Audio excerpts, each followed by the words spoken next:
All right, this is the Psychotic Strength Podcast. This is Tyler Toby Townsend. Lily Kozma. Tori Hopple. Andrew Hopple.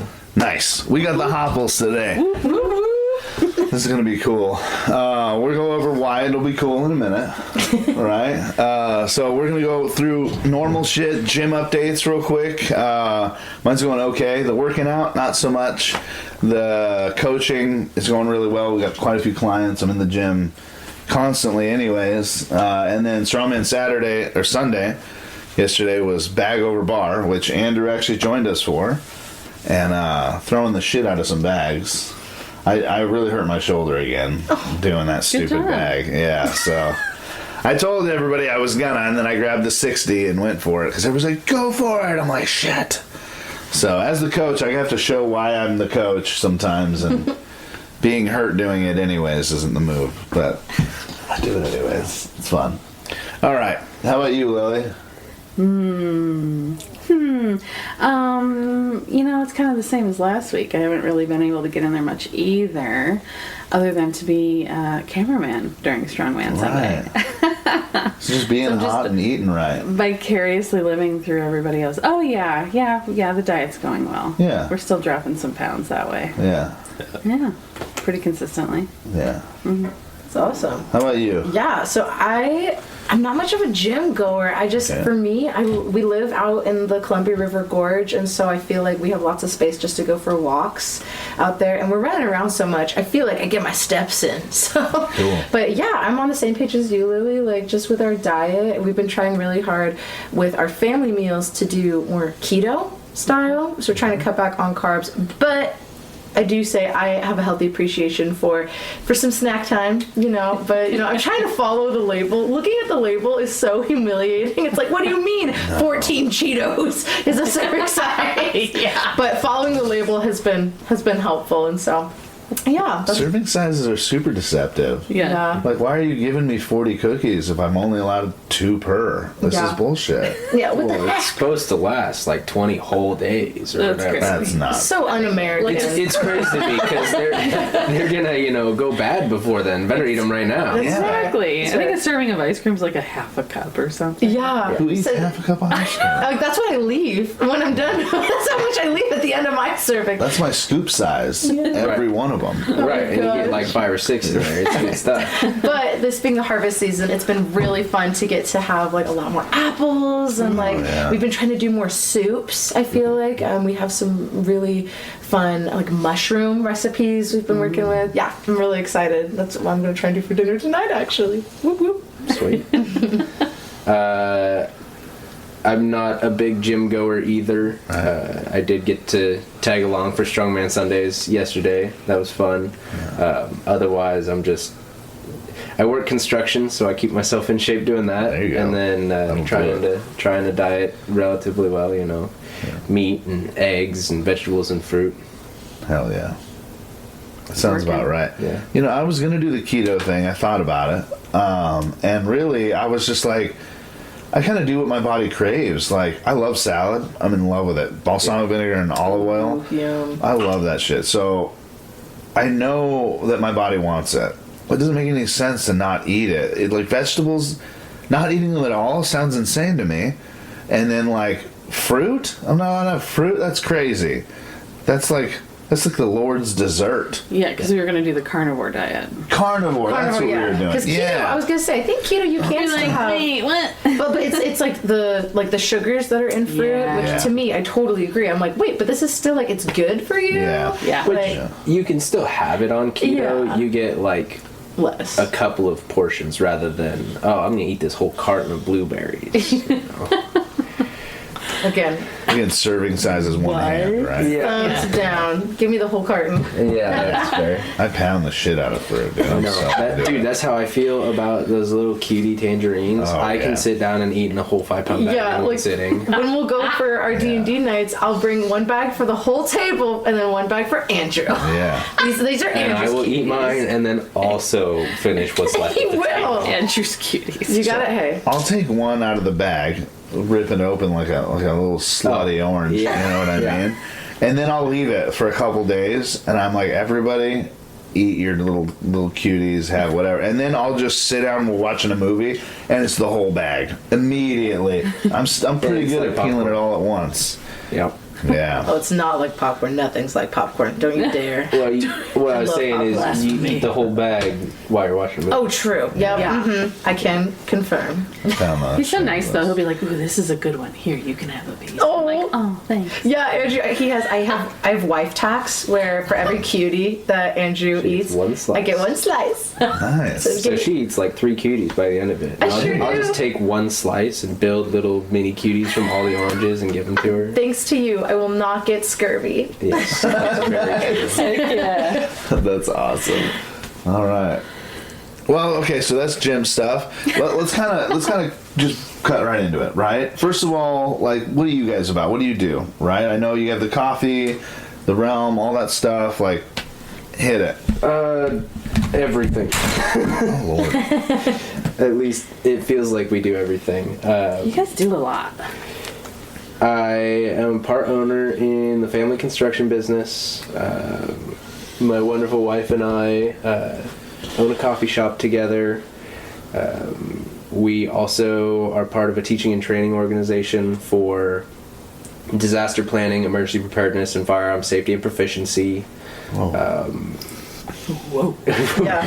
Lots of stuff. We've had a couple of other businesses that we've started and then got too busy doing. Like we did an aquaponics business for a while, had an up and running aquaponics greenhouse. Growing weed in there, or what are you doing with that? No, actually, We're lettuce. teaching people how to do it. Lettuce. Well, Okay. we teach how to build the system, and then we also built the system and provided lettuce, tomatoes, cucumbers, a whole bunch of different stuff to. We went to a couple of farmers markets. We're in a couple of restaurants. Did the Skamania Senior Center, provided their meals for old people. Wow. Yeah, I dealt with hydroponics. It's the same shit, right? Aquaponics and It's a hydroponics. little different. So okay. hydroponics is just growing vegetables in water. Okay. And then aquaculture is just growing fish in water. Aquaponics is growing fish and vegetables in the same system. Whoa. So there's nothing that you can add to the system. Really, it's the most organic you can get. Because if you add chemicals to grow your plants, it'll kill your fish. If you add chemicals to grow your fish, it'll kill your plants. Whoa. That's intense. That is not what I was doing. It's cool. It's incredible food. Yeah. Wow. It's cool That's- because it's a system working as it was designed to work, right? And Yeah. so you can get like the purest outcome. Well, that and dirt farming, you're at like 50 gallons of water per head of lettuce. With aquaponics, you're at like 2. Wow. And so it uses far less water. It uses half the space. Our growing times are a third of what dirt farming is. And there's more nutrients in the vegetable itself. Wow. And there's little fishies. And there's little fishies. And yeah. it's cute. Yeah, you're right. That's the other thing you could do is scale it up. I mean, we were using tilapia because tilapia is a cheap fish to get.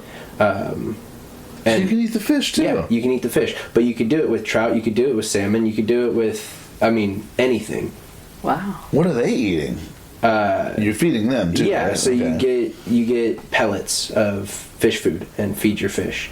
But you can do that if you had a pelletizer with all of the offcuts of your vegetables. And so it could be a self-sustaining system. Oh my goodness. Wow. Yeah. But you guys ended that. When did you guys end that? 2 or 3 years ago now. I don't know, maybe even 4. We had a really bad winter that just kind of ripped the top off the greenhouse, and we were busy with other things, ramping up in construction, and we let it fall by the wayside. What happens? Yeah.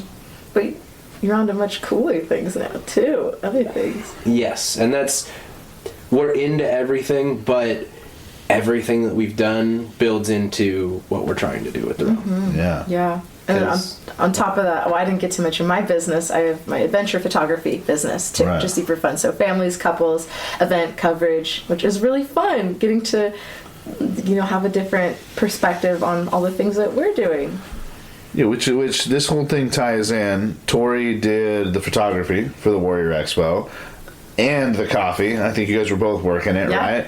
So, and then they brought their coffee cart, which was super fucking cool. I don't even know how you guys put that thing together, but it Magic. was interesting the way it all came together. It looked like an inside-out coffee shop. You know, it just like good. popped up. Pretty much what it is, And yeah. it's really cool because, so with the Realm Roasters, last year, I was just thinking on this, we're doing an event in a couple weeks here for a toy charity drive. It's super cool. It's out in Hillsborough. It's like a car show. Super sick. But last year, when we did that same event, we were working out of the back of Dad's truck. He would literally just pull up his pickup truck, right? And we had like the generator to power the espresso machine, and then we just had a table that we just threw out there, and that's how we were selling coffee. And we still had like our branding and all that stuff, but it wasn't, like you said, the whole coffee cart, which it's so much more fun because I feel like when you go to a farmer's market, you'll see there'll be like food trucks and stuff, and they'll hand stuff out the window, but all the magic that's happening inside, you don't really get to see that part, you know? And I get it, like for different health and safety reasons, you can't always do that, but with our coffee cart, it's really fun because like people can watch us pull the shots, people can watch us like mix the drinks, and it's just really fun. People always come up and they want to like watch the show. Get in your business. Yeah, oh, yeah. Two kinds of people, I guess. I think it's fun. Yeah. Well, I think it'd be cool too. I mean, I was watching you guys set it up. There's got to be a way to involve some sort of wand to where you can like wave it and it will all open. You know? Wow. There Sparkles absolutely That would be is. epic. We'll have it like an unveiling. That's right. Come on, Problem come on. is the finances involved in automating it. Right. Not quite there yet, but we do keep improving the coffee cart. I mean, every event that we go to, we add something else. Like at your event, we still had coolers that we lifted in and pulled out. Yeah. They're now all built-in coolers with white. It's an extruded PVC material called ASIC. So it's food safe, and then it looks really clean. Wow. And so now it's just all white coolers, no store-bought coolers for us. And then because we were able to build our coolers, put the insulation in, they hold ice and hold temperature way better than store-bought coolers do because they're twice as thick insulated. Wow. Yeah, it's been really fun on top of figuring out all of the mechanics of running the coffee cart, just leaning more into our aesthetic and our vibe. So the Realm Roasters, right? We kind of have this mythical fantasy aesthetic that we really love to lean into. And it's all because of Andrew and his love of storytelling and world building and D&D. It's no, it's awesome. My little nerd. Yes, that's very true. Cannot deny. Little man, big nerd. Awesome. So D&D then. Yeah. Big into that? Oh boy. For a long time. Yeah.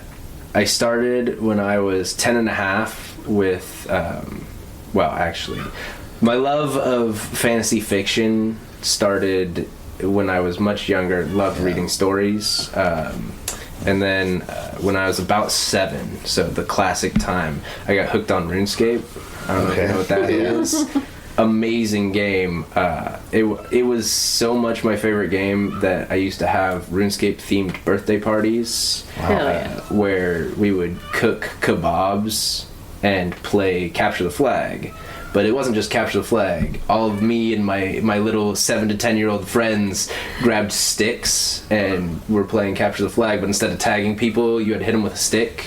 And so we were having sword duels running through the woods trying to capture each other's flags. You know, most kids, for party favors, you get like a little goodie bag, but Andrew's buddies, they would get scars to remember the parties by. Scars. Yeah. Well, that was the last one. When we were getting old enough that we sent a kid to the hospital to get stitches, we were like, okay, well, maybe we should not do this.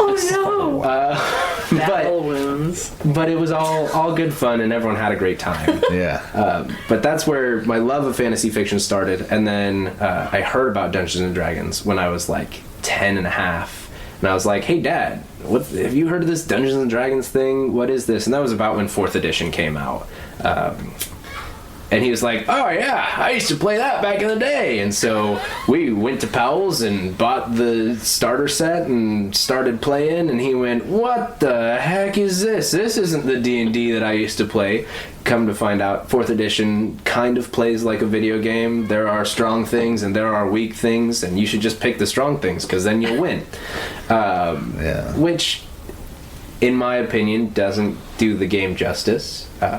But happened our local library had a game that they were playing, 3rd edition 3.5, and we walked in and it was all the local high schoolers that were playing, and the librarian ran it. His name was Sean. He's white hair, just perfect guy for just telling a great story.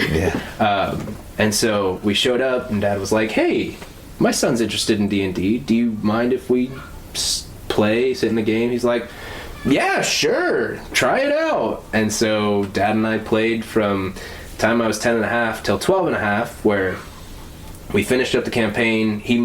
Sean moved to a different library, got a different job, and then I continued my love of D&D playing with those high school students as they started their own games. Took a little bit of a break, and then moved to, when I was 16, I visited my cousin up in Cheney. He was at Eastern for college, and that's where I met my buddy Chris, or I guess re-met my buddy Chris, because he happened to be one of the players in the high school kids game. And he's been running games since that game, and he builds huge worlds, writes his own system. And that's one of the things that we're working on, is getting ready to stream one of his games that he wrote, and then build a game system. But you still all get together to do all that, right? Oh, yeah. Yeah, it's That's right now once a month with how busy we are. I was gonna say, how do you have time? Yeah. Magic. Well, that's Magic. through high school. It was 3 times a week for me. I mean, we got together on Monday, played for 4 hours. Got together on Wednesday, played for 4 hours, and then got together every weekend. We'd start Friday night, play until 2 a.m. Wake up at 10 on Saturday, play until 2 or 3 a.m. my Wake up at like 10 on Sunday and play until 3 or 4 every weekend. Which is like intense. Which is like Andrew's dream, right? Yeah, Like I could play forever. we just got married back in September, and a little bit before our wedding, his bachelor party, that was all he wanted. He's like, I want to go get locked in a house, snacks unlimited, nobody talk to us from the outside world. Goodbye. And how much did you guys play? We played like 35 hours over my bachelor party weekend. God. Wow. It was amazing. Yeah. And then Chris is a fantastic DM. He wrote the whole thing and then had a dungeon that he built. So he goes to the store, buys like foam core board or the thick 1-inch insulation, the closed cell foam insulation. He's got an insulation cutter, and so he's cutting map pieces. I mean, I got pictures of it. I'll have to show you later. But he fills them with resin. He's got magnets that he puts in. Like, he had a collapsible bridge that he built. Like, it is intense. Yeah. It's So he's really just cool. he's amazing. Yeah. Wild. It's pretty awesome. I think we talked about it too. I've always wanted to play, but it's a commitment. Like, Yeah. I get it, right? You're building a character. You guys are going to do things, all this other stuff, but it's definitely. I don't know if I have time to like just set aside some time during the day Well, or you week just or whatever. you throw yourself into things, so I might lose you if you. Yeah. Well, you just have to join it. started playing D&D. Yeah, you That would be play so too. cute. Yeah, Your that's characters true. could be in love in the game. It could be fun. See? We get nothing done. You know. Tell me about it. Yeah, it's frustrating. No, we'll pull Somebody you has to watch the children. We'll pull you guys out of the cave. It's okay. We'll go. But yeah, it's been really fun because I never played D&D ever. Because like you said, like for me, it was kind of intimidating. Well, at first I was like, "Pfft, you mean those basement dwellers? What? And Andrew's like, stop sounding like a high school bully. And he really convicted me of that. I'm like, okay, you're right. I'm so sorry. Let's give it a shot. And it takes a lot of work. Like, I have a really hard time just paying attention. And if you don't pay attention, you're going to miss important things. And it's so poor Andrew, I'll be like, wow, that was really an interesting campaign. That was or an interesting, what would you call it, episode? Like, Game. Yeah, like that's an interesting game, like from our campaign. And it'd be like, what'd you think about this? I'll be like, what? That happened? what do you mean? What do you mean the Briarwoods are back? What do you mean we have to go kill some vampires? What? And like I'll just miss important things. And so yeah, I'm a very much a baby, so I'm still learning how to do it. But it's been I so could easily do that too. yeah, but it's been so special to get to see. For Andrew, it's not just about the game, it's about the community and being able to build a world and tell a story together. And it really is like kind of it's kind of like trauma bonding depending on what story you go through, because there'll be some really intense things that come up, intense challenges, and it's really powerful, and it's really Is there always a guy who just tries to just kill everything? oh yeah. I mean, not You gotta have the guy. not necessarily. Oh, no. It really depends. I guess not. It depends Paying on attention. who you're playing with, Right. because everyone's D&D experience is really different because it's just collaborative storytelling. Some people are more into the, yes, I love combat, I just want to fight things. Some people are more into the, well, I want to explore this story and find out where these plot threads go. What I like about it is what you put into D&D, you will get out of it. Yeah. And it's a great way. It's unlicensed therapy, honestly, because you can go, hey, this isn't me dealing with my problems. It's this character learning how to deal with problems. Oh, I can learn from that. Okay. And then you're doing math, you're learning problem solving. It's a really great way to develop those skills. You say math. What does that mean? Well, okay, so you're rolling dice. The dice have numbers on them. Sometimes you have to add them together. Sometimes you have to multiply them. And on top of that, your character will have different skills and different numbers, like how strong you are in a skill set and outside circumstances. It gets very confusing. I can see the look on your face. You're like, what? It's not confusing at all. Okay, two kinds of people. I feel like it can get kind of confusing. There's only 7 types of dice. Oh, wow. See? You see? And you normally only use one of them for most of the things That's you do. true. That's very true. Wow. But you learn as you go along. But just like Andrew's saying, this game is so special because you get out of it what you put into it. It's really cool because when I when Andrew and I started dating and I heard about his vision for his businesses, that's totally the heart that I see. Like just where it's as simple as playing a game, right? He uses that same heart in his businesses. Like you get out of it what you put into it, and wanting to invite people in to do something bigger, and so that's been really cool, like with the coffee company too, and with the realm as a whole, and getting to help with your events too, Right. Having that heart posture. So, Jesus, let's get into that.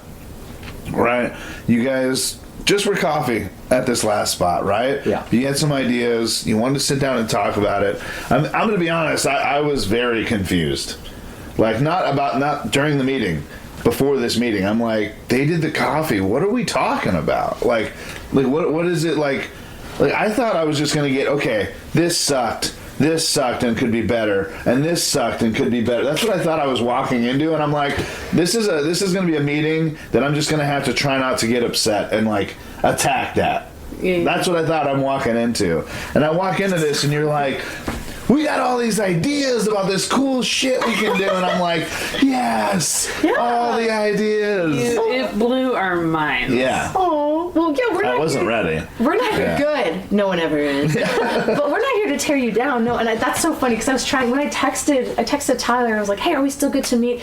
I was trying to kind of set the expectation, like, hey, we want to go over things that we notice and how we want to move forward. Yeah. And then with our family, we had a discussion with Andrew and then Carl, his dad, and myself, just, okay, how involved do we want to be moving forward? And we just, as a family, kind of said, well, we really love Tyler and Lily's passion for what they're doing, and we definitely don't want to, like, take anything away from you, because this is your thing, but you can't do anything alone, right? So like that was kind of our heart posture, was as involved as you want us to be, like we're here to help. Yeah. Or more than that, as involved as they will let us. That's true. Yeah, that's true because with the realm, right, and our larger company, that's something we want to do. We want to build experiences, and we want to build up our ability to have amazing events.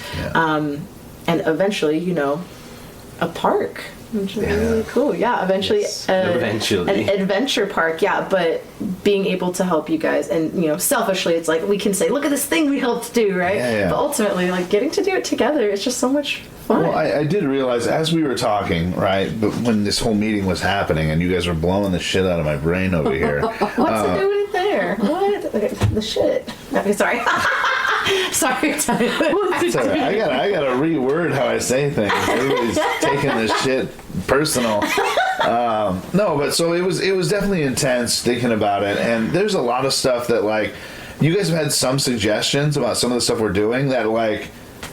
Yeah, I definitely wanted to do, right? It was definitely something I would like to do, but when you start actually putting these together and start making things happen, really, which I think we should sit down and do, is make a priority list of what has to happen. Absolutely. This stuff has to be there, right? And then we keep expanding and being like, and we can do this and this and this and this. Okay, let's focus back up on the main thing, right? Like, we have to get this part done in order to make this happen at all. It's like a priority versus budget Right. conversation. Well, yeah, because I mean, shit gets so expensive so fast. Yeah. It's insane. There I mean, was so many ideas that we wanted to do, and it right. was purely a financial. There were a lot of financial roadblock. decisions. Yeah. It was. to be hard. It was intense. Yeah, I mean, because like you guys were talking, I wanted last year to be what we were talking about now. Yeah. Like that big and that grandiose and that renaissance-y, Like I wanted all that stuff to happen, but it was like Highland Games. I was like, oh, well, then I'll do a whole Highland Festival here, blah, blah, blah. And I started talking to them, and they're like, we won't let you. And I'm like, what does that mean? Like, well, you let me what? Fuck you, Like, I'll do what I want to do. Like but then they didn't want to be associated, like the greater. well, no, you have to enter your competition and festival into a list that they will put out. It's like WOSTA is what it's called. It's like this. WOSTA, Yeah, it's this association that not only markets for you, but makes sure that no one's stepping on each other's toes. Oh, Right. okay. And I was stepping on someone's toes by doing it at the exact same time they were. Dang. So it was like, I didn't know that, right? I just started. So that's why things had to move around a bit. I did the same thing with Boo Hurt. I was like, I want to do a competition. They're like, okay, but it's not a good idea. And I'm like, why? I do what I want. You don't tell me what to do. And then they're like, no, really, Nationals is happening that weekend, so even if you do, like, you're not going to get a good attendance. And I'm like, shit. Yeah. Like, I see now that you're not telling me not to do it. You're telling me it's not going to work the way I think it is. Yeah. So it was still a good turnout. We did okay, and Yeah. but yeah, I'm super down to do all this shit, especially like the more shit we can do ourselves, right? Like cutting stuff or building stuff or whatever. Yeah. I'm definitely down. A lot of it's just time, and now we have the advantage of time. Right. Right? So the weekend that y'all picked, did you find anything where it would be like interfering with other large So events? the closest thing we have is the Highland Festival in Kelso is like the next weekend, I believe. Okay. So other than that, and that lady, I didn't meet her until after my competition, and she was a sweetheart. She's like, I'll give you all my vendors, I'll tell you who we brought and everything. Yeah. I mean, they've been doing it 50 years. It's not like some of these festivals are like trying to build as well and feel like they're being They're like- stepped on. Yeah. Whereas They're like she's like, guarding. I've been doing this for 50 years. Here's all the info. Go for it. Like, you're not going to take over my show. That's awesome. Yeah, that's what I'm saying. I would do the same thing. I've even there's a lot of I run the strongman shows in Washington, and there's been other shows in Washington where Anita reached out, and she was doing a grip only competition, and I was like, oh well. Here are all the sponsors I have that'll work for you. Like, and here's an actual contact number, right? Like, because you look for sponsors and stuff. Every single one of the sponsors I pull out is a process of like figuring out, first of all, who the hell I'm talking to. Yeah.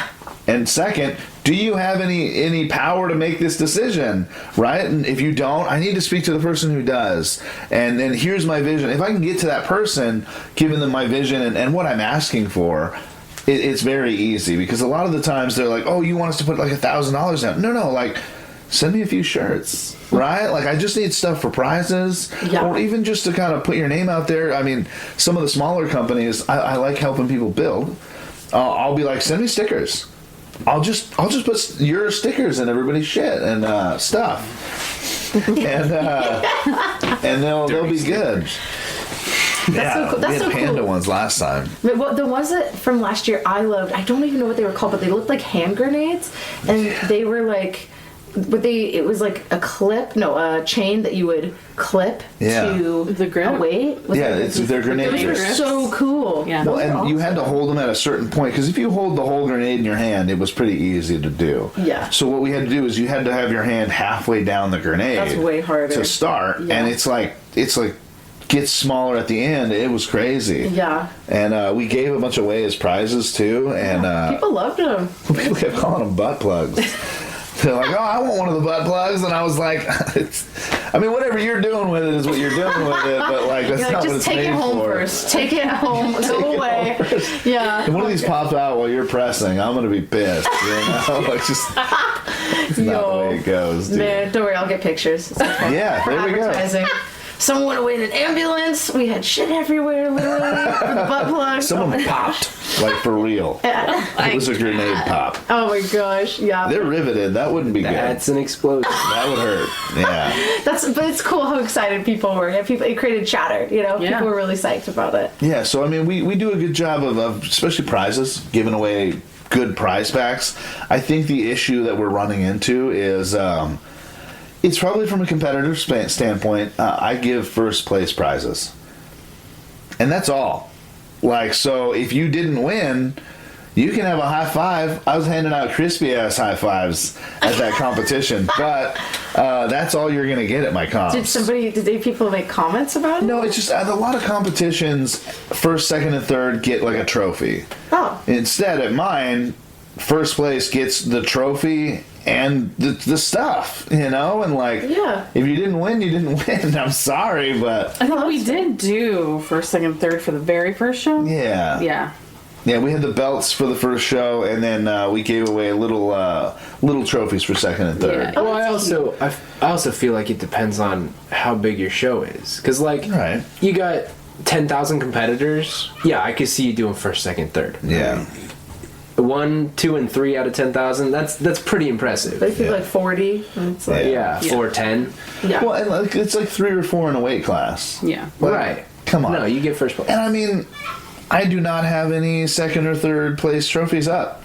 Yeah, I wouldn't put that up. I'm not No. putting that shit up. Then why am I making it for somebody? I wouldn't put it up in my own house. I want my Yeah. first place. All my first place are over there. But you guys made some really cool ones last year, wasn't there? It was like a hand. Yeah, so it was like the FIFA Cup, Yeah. right? Where the FIFA Cup is like a pillar with a soccer ball on top. But instead we found like a grotesque hand holding a skull. Yeah. It was pretty fucking It was cool. cool. Those are still my favorite, I think. I love them, dude. I'd love to get a little better at this stupid thing, The man. 3D printing. Yeah, it makes me so mad. It could be so cool, and I would use it for so much shit if I could figure it out, but I can't. Oh. I'm so mad at it. comes with age, It's it's just okay to- a small upgrade. That's Yeah, That's what it takes. so we were talking about it before this even started, and he's like, "You have to manually, what is it? adjust your Manually axis. adjust." So I like underneath, I have to spin these wheels until they're all in the right spot. So I have a Can you little level it? leveling it, especially, Okay. and it's so hard. And the only way I know if it's working is I have to start every time, and I'm like wasting it, and then I can never get it in the right spot. It's so frustrating. Well, and that's the other thing is getting into 3D printing when you did, which it's looking like, I don't know, 7 years ago, 8 years ago now, probably, Something like or that. more. You're good. Yeah. But that's what the technology was back then, and it was really for those super nerds that are out here with micrometers going, okay, it's this big, that's how level my bed is, you know. Okay, I got it set up, it's in its own little spot here, you know, adjusting their glass and all that. And it wasn't accessible for people who didn't do it Right. all day long. If this wasn't your only hobby, it wasn't accessible. Yeah. Unless you spent the money to make it accessible on a really nice machine. Now, I mean, Bamboo Labs has an enclosed self-leveling, I mean, the thing drives for you pretty much. It's the Tesla of 3D printers Yeah. for like $500. Yeah. It's Wow. Well, I think the next thing I'm going to get is an engraver. Because that awesome. you can do anything with that. Yeah. Like I mean, I can put whatever I want. A lot of people give away those. It's just little slabs of wood, and they carve in like what's happening, and they just stain them.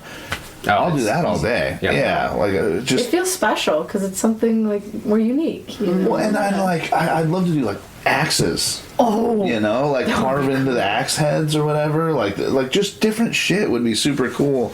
This would have been cool if it would do what I want it to, but it's just not. And I'd love to make these like the belts.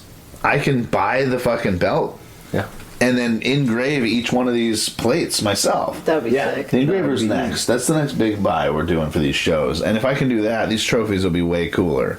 But because those belts, like. Was it like $1,600 for like 20? Yeah.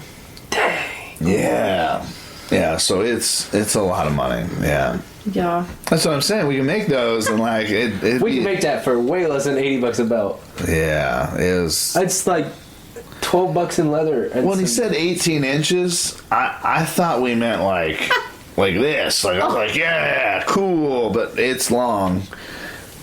So they don't fit on, especially the guys coming to my shows. I still think we need to do a video where like Antoinette or Sunny is wearing it. Yeah. And it's like panning up, and then by And the then time it it becomes me. gets up, Squeezing it. yeah. That's so funny. Oh my gosh. But they are super cool. Yeah, that's the Call the part. guy. Yeah, I ordered belts and you sent me armbands. Yeah. What we got Well, going? once I went back and looked, I was like, "Oh, okay." Like they have up to the normal size ones, but that's not what I ordered, and that would have been more. Like Yeah. way Yeah, more. Like way every more. single time almost doubled like the price to do those. It was crazy. It was insane, man. So if I had an engraver, I'd be done with prizes already, and it'd be fine. But we'll figure that out. Yeah. It'll be beautiful. It'll be a cool investment. Yeah. Yeah. That's awesome. Yeah. So, all right, the realm. Let's get back into that. Okay. So, you're starting off with coffee Yeah. and a lot of really big ideas. Okay. Yeah. You blew my mind, and I'm going to go over real quick what I thought, right? First of all, I was like, oh my God, this is insane. Like, this is so much all at once. And again, for what I thought was just a criticism meeting to turn into this thing where you're like, no, you did cool shit. Like, we want to help and then, like, do all this other cool shit. And I was like, all that cool shit sounds like cool shit to me. Right? Like, it was insane. You start popping out, like, you got drawing boards. You got, like, all this stuff of what you want the park to look like. Buildings. Like, it was fantastic to go through everything with you guys. And I doubt that was even close to everything. How did you know? Yeah. Well, if you've already drawn out your park, I can almost guarantee you have each section of that park drawn out and like what all these things are. Because for me, I'm used to building, right? Like businesses and shit like that. I know what it takes to have a grandiose vision and work backwards from that, right? Like you have to work on like just the building blocks. That's step one, right? And then it just like goes into this thing. Yeah. Yeah. I've broken down entire business decisions and started at the beginning because I'm a doer. Whether it makes sense for me to do it or not, I usually do anyways. And so we just handle it. So explain first. I'd love to hear how long ago did this start? This idea. I want to know what was your first real big step to where you were like, okay, this is starting to happen. Yeah, and can you summarize the idea too? I'll do my best. I can do it. But hurt you headless. Wait, No. wasn't our 3-hour conversation just a summary? Girl, I know. We're trying to. We need an elevator pitch. Yeah. I'm working on our 30-second I don't elevator know. pitch. Tori and I, when I was explaining it to her, sat down for 8+ hours and still didn't cover It was everything. awesome. Wow. Yeah, it's a lot. Yeah. So really, the realm is a place for people to become who they're meant to be, to gain skills, to learn new things, and to realize that, hey, life doesn't suck as much as you think it does.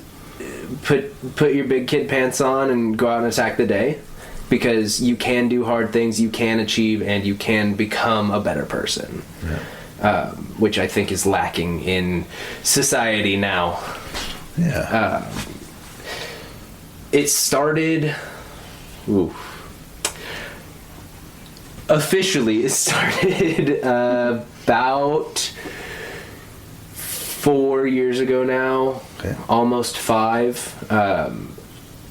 I've had the idea of something like this rattling around in my head for years. I was telling one of my cousins about D&D, and she was like, well, that sounds really cool, but like, what if you could go and like be in it?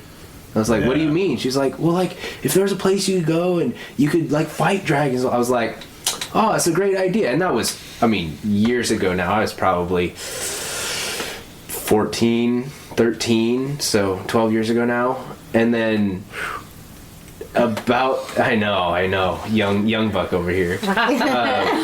About 5 years ago, it just came to me. I think it's divinely inspired, because how could something this big not be divinely inspired? I can't think of something like this. I was like, what if we had this big world that you could just get into? And I started spitballing with my dad on it. I was like, well, there's all these different kingdoms, and it's a park, and you can experience things. And this is right after I got really big into escape rooms for a while. I mean, I love doing puzzles, I love exploring, and I was like, this is the solution to everyone sucking. We can do better.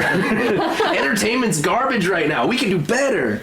And so that's where the first concept for the 1,000 Acre Realm Park came from. Of, okay, we've got all these kingdoms. What are the things that we want in it? Oh, well, we need to have some sort of spa. We need to have a destination resort. We need to have, elves have to be there, dwarves have to be there, escape rooms, things to do, mountain climbing, all of these pieces that we just funneled into, well, how big do we need to fit all of this? Mm-hmm. Well, this would be about as big as we want it.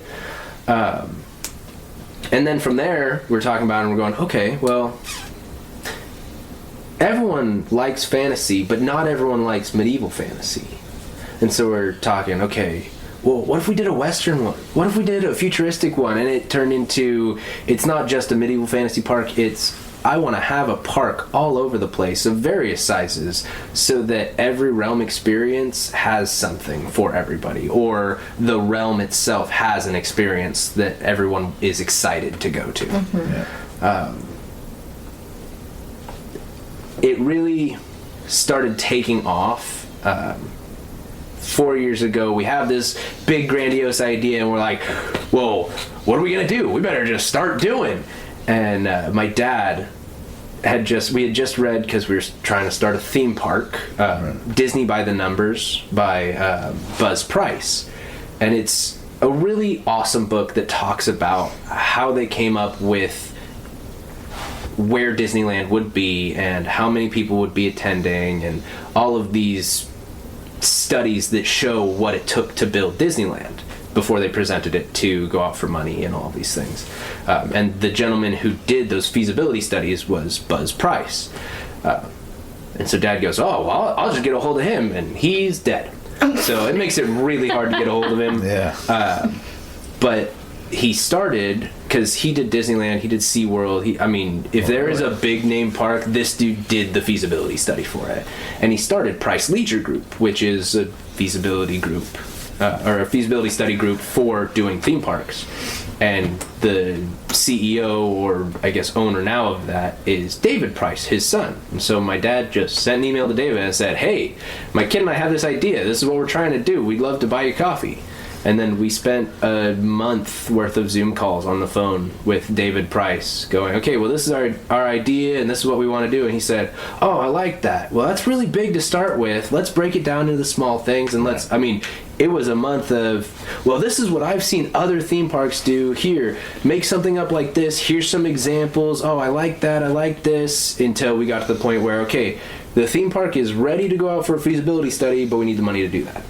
Well, how are we going to get the money to do that? And so we started a coffee shop, because it always makes sense to start another business when you need money, I guess.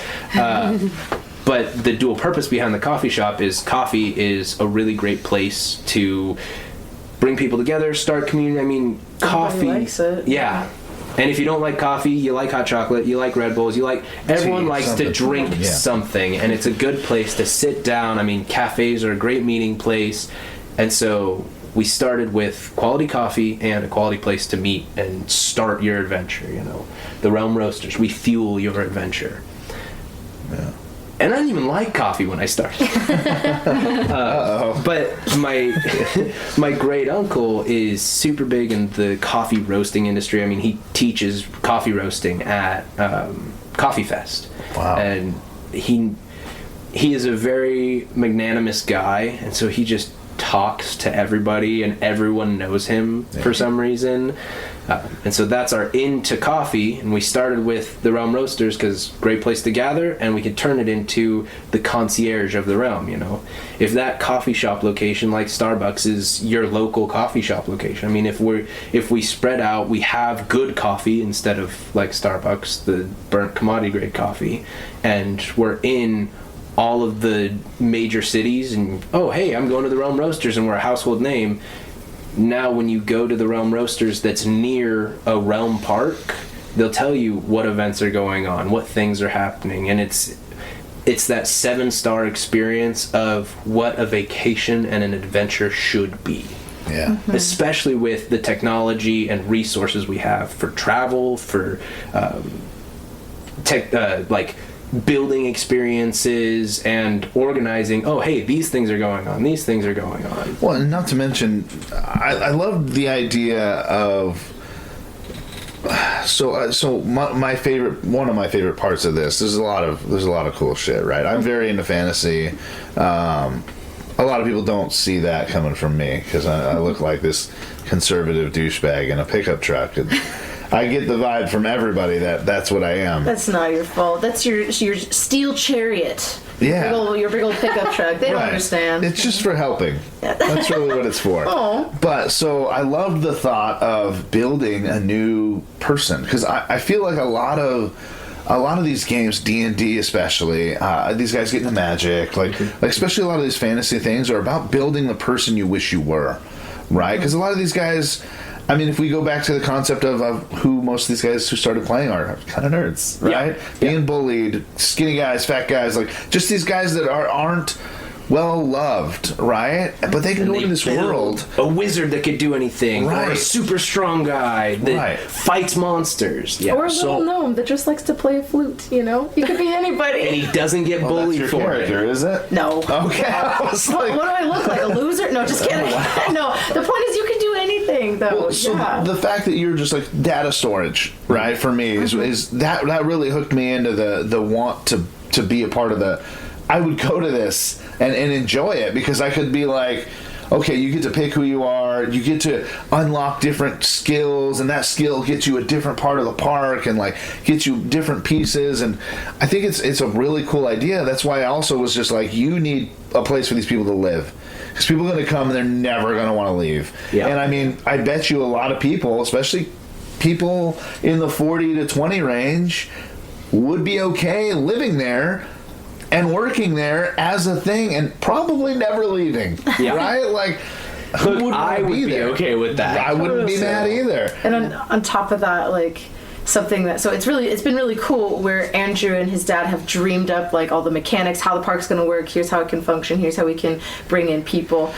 It's been such a privilege to get to be able to jump into that, right? Because Andrew started this so long ago. We got married, and that was one of the things where Andrew's like, hey, if you're going to be my wife, you got to be ready to come along for the whole ride. And I said absolutely. So it's been really cool on my end. My interests are taking care of people, right? Being a good hostess, being hospitable to people. That's where my heart comes in. And so hearing you talk about like these people who, like you said, like they just haven't been well loved, or they haven't been able to have strong what would you call it? Like they haven't had strong foundations, right, to come from. Being able to create a place where people can reasonably exist, right? And they can come and feel welcomed. There's so many levels to that. Yeah. So like we just went to the Disney parks, right? And it was really fun to get to experience it. Yeah. Did you know that about half of all of the visitors annually, about 50% of them go into significant debt to take their family on vacation? And that's just insane to me. Like that is so, it's just greedy and selfish, and that's not a world I want to be a part of, you know? And it's really crazy. So like Andrew referenced, we got to speak with some people who'd worked like on Disney projects, or like Buzz Price's son, getting to work on Disney projects. And it's been really cool to use that as a blueprint and see like, here's why people care about this. But here's how it's changed, right? And like you mentioned, building a world where people could come and just live and exist, right? Yeah. Making it accessible, making it truly welcoming. And then you kind of mentioned our, you said like data collection. Yeah. So a place, like Cheers, right? Where everybody knows your name. Like having somewhere where we can really make people feel truly welcome, right? Imagine having that passport, right? Like everyone has their Disneyland tickets, right? You go and you scan your ticket. Some people have it on their little Apple Watch or a Mickey Watch. They have their own brand of watches. A magic band. It's crazy. And it's so funny to watch kids. Like they just like they'll reach out their arm and they'll just be touching it to all these different things where it's like, oh my gosh, I didn't even know that unlocked something. Yeah. Like you were raised on Disney, which is crazy. Yeah. Anyways, but imagine coming into our park, you check in with your realm passport, and then the more things that you do, the more you experience, the more things you try, the more of the park you're able to see, and it all gets tracked. And with our coffee shop, having that be the concierge for the parks, right? People could come in, and when they come in and order a drink, we'll say, oh, hey, Andrew, it's so good to have you back. Did you want your regular? Like your regular, you like to get, frou-frou, frappuccino, right? Did you want your regular drink? Awesome. Also, I saw last time you were here, it looks like you really got into following the path of our librarians. What would you call it? Not troop. They're clans. What do you call them? Guilds, yeah. It looks like you were really following the path of our librarians guild. Are you still interested in following that path? Because there's been some new things that have happened that you should know about, right? Yeah. So this world that changes and grows and that we can invite people back into, it's huge. Like you said, it feels larger than life, but getting to create that sense of hospitality, right? And loving people well and giving them something where they can be the best versions of themselves, right? Well, and not necessarily where they can be the best version of themselves, but where they can grow into the best version. Absolutely. Of themselves. Because the best version of anyone is still growing. Right. And when you become the best version of you, there will be a better version of you that you can become. Mm-hmm. Because welcome to life. It's all about the journey forward. And that's, like you were saying, with that data collection, you're not necessarily building a character for the realm. You're building you. You are the character. And that's the difference between what we're building and a normal theme park. A normal theme park, you're going in like Disneyland. Okay, I'm going to go to Sleeping Beauty's castle. I'm going to walk through the dark little hallway that shows Sleeping Beauty's story. Or I might go meet Snow White and have her go, oh, hi, I'm Snow White. And whatever her, way to speak is. For the realm, it's your story. The world is a living world. When you go into the realm, you're not going into a theme park. You're visiting a city. I mean, the world goes on without you, but what you put into it and what you do is your story, and you get to experience that. And by interacting with people, you bring them into your story and get to experience theirs. Yeah. And that's the real joy of what we're trying to build, is that community, is that support, is that growth together. And then also, because it's its own living city, we could just not deal with Karens, because it's a privilege to be there and we will not invite you back. Yeah, that'd be intense. I mean, I'm foreseeing like this turning into its own like almost state, if that makes any sense, because there will be people who live there, who start having kids there, who eventually you'll need a school on property. Well, it may be kind of like a back site, so it can't technically be the thing, right? Whatever the law is. One of my eventual goals, and this is really crazy, but I want to build a school that's like Hogwarts. Yeah, that's what I was just That's a thinking. boarding school with, secret doors and puzzles, and I want our own sports that are played across the parks. Right. They did that up at college in Scotland. They essentially started Muggle Quidditch. Yeah. Yeah, I played. I want It's to. not fun. It's cool, but like they really got a PVC pipe between their legs, and you have to Totally. hold on to it the whole time. And that's the thing, it's like LARPing, kind Yeah. of. Like, I think there's a bad rap with that kind of stuff, where it's like, when we say, like, oh, we're going to build a school like Hogwarts, people are like, womp womp, okay, like, you're going to be doing some, they don't get the full picture, right?